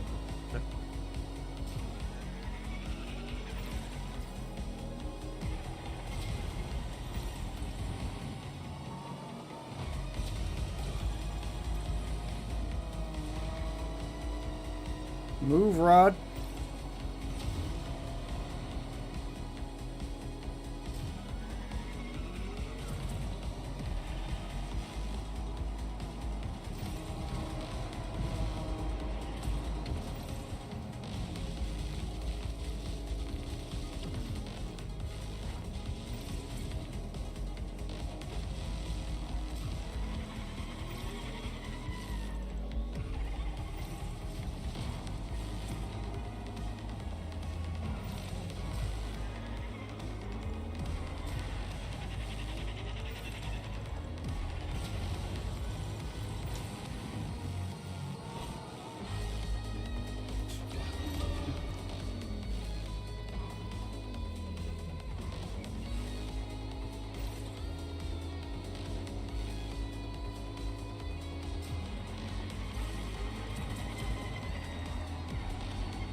And this dude are battling it out for first.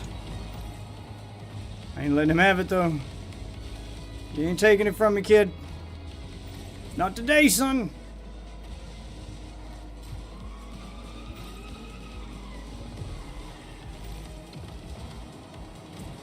I ain't missing no boost.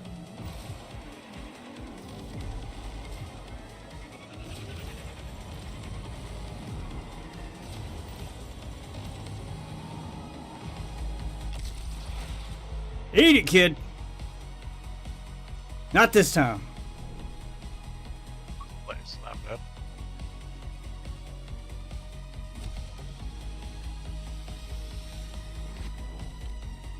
How's Rocket League so bad and Rocket Racing so good?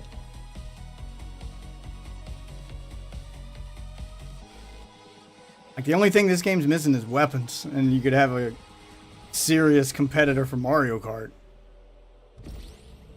Like, I keep playing these Mario Kart type games on Xbox because I want a good alternative to Mario Kart that the kids can play on Xbox. I don't have to buy them a Switch. And they all just fall short. The Hot Wheels one, the drifting mechanic is garbage.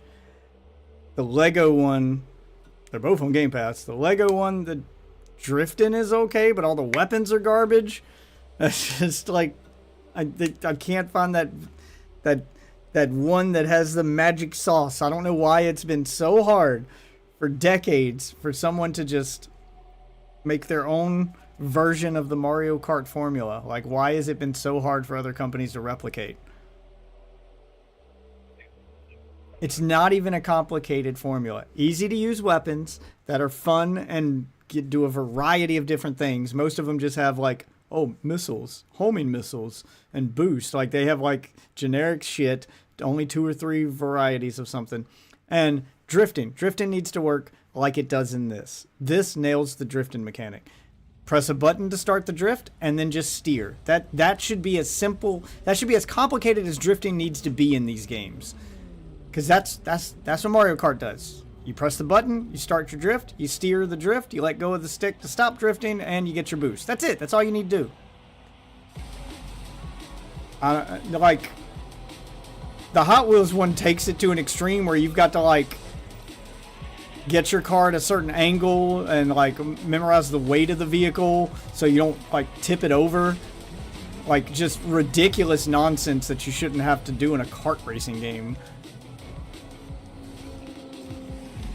The Lego one wants you to hold down a button, and there's different levels of drift, so they overcomplicate it. No, drifting should be simple. The weapon should be simple. It's the magic sauce is the simplicity of it. I don't get why that's so hard for these games to understand.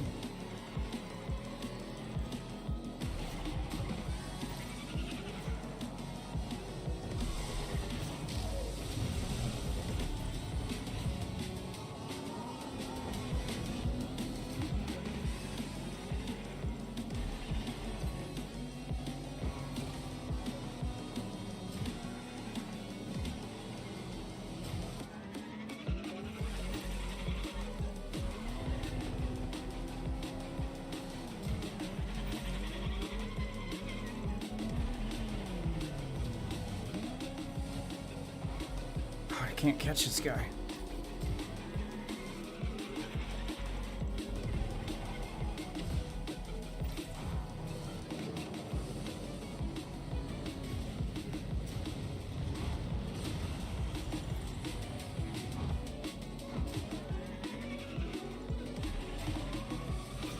Damn it.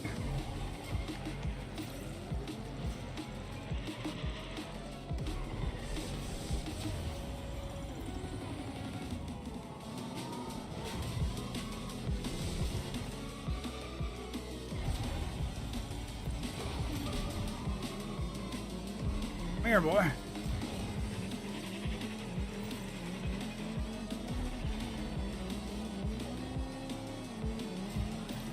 Waited too late.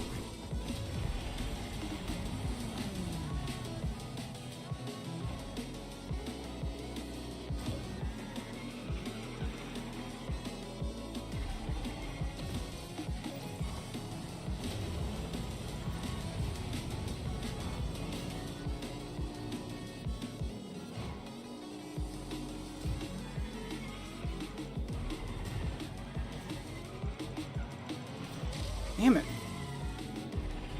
Does that keep happening? Hate that curve.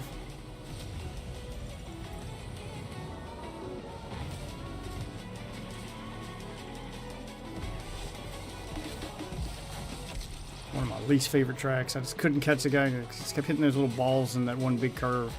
They're so hard to drift around.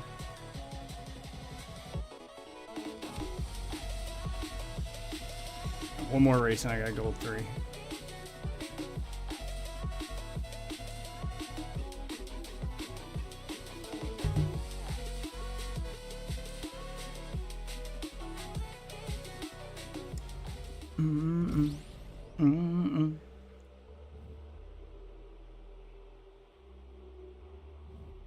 I'll get my level up and then I'll call it a night for tonight because it's almost 3 a.m.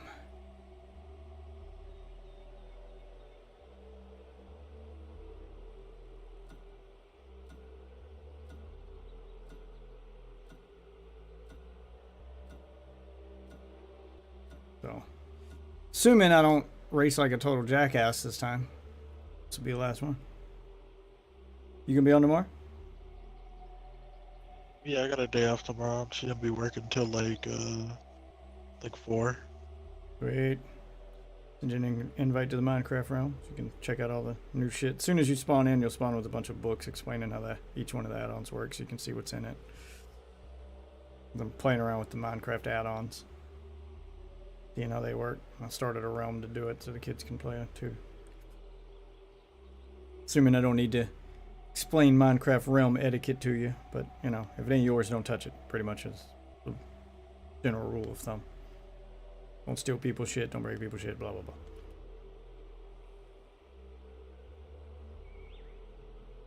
Especially since there's literal children playing on this one.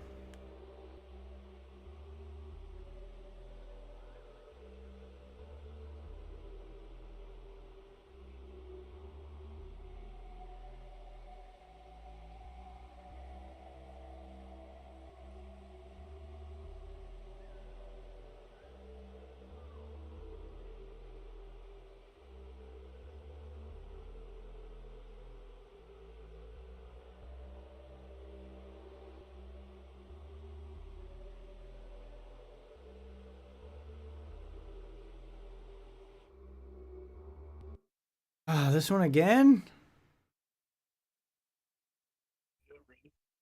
I feel like even after adding the new tracks, it still has the problem. I know it's supposed to be random, but it still has the problem where you end up like racing the same 2 or 3 tracks over and over, even though they now have more tracks. I figured it would add more variety to the grind, but it just feels like it just constantly lands on the same like 2 or 3 tracks every time I play. I've only got to play the new like Night City, the Neon City track once. Oh no, this is a new one. Okay, never mind. Just the loading screen showed the one we just played. Weird. It's not the Neon City one, but still, I'll take it. Neon City one's probably the best. It's like the landmark track for the season.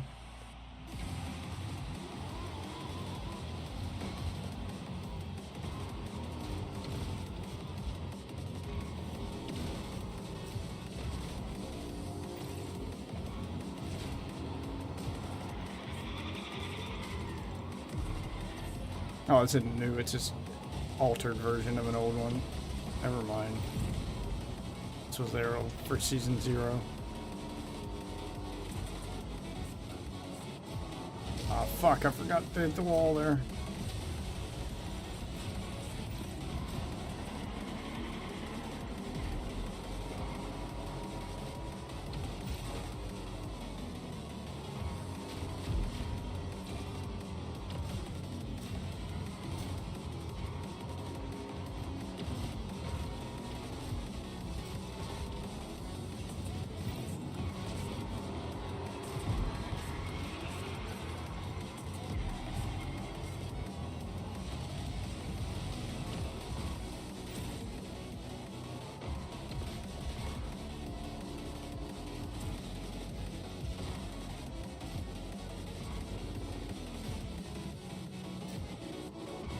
The secret drift spot before the tunnel, if you go on the outside of the wall on the left, there's like 3 boosts in a row.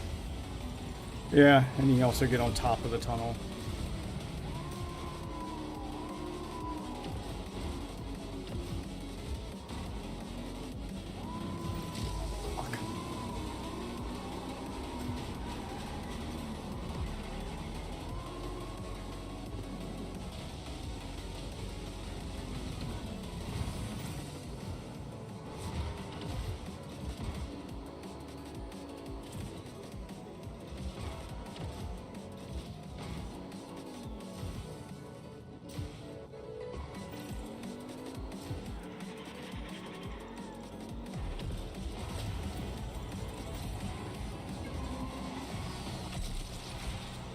Damn, couldn't quite catch that guy in second.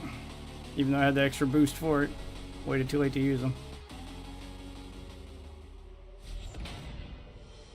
It's gold 3, baby!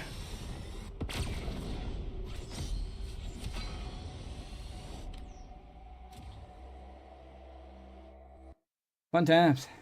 Do love rocket racing. I think it's my favorite thing to do in Fortnite now.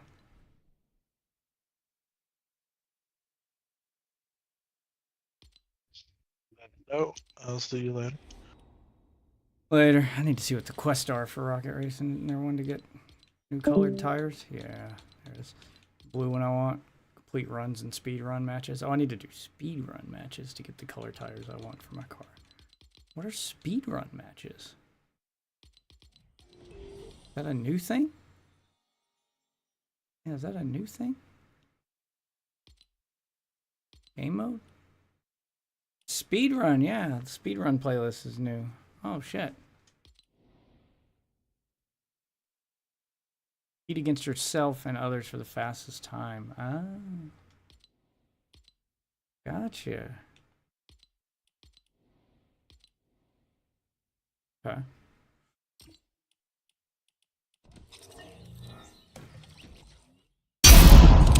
Like I said, ladies and gentlemen, that's where I'm going to call it for today.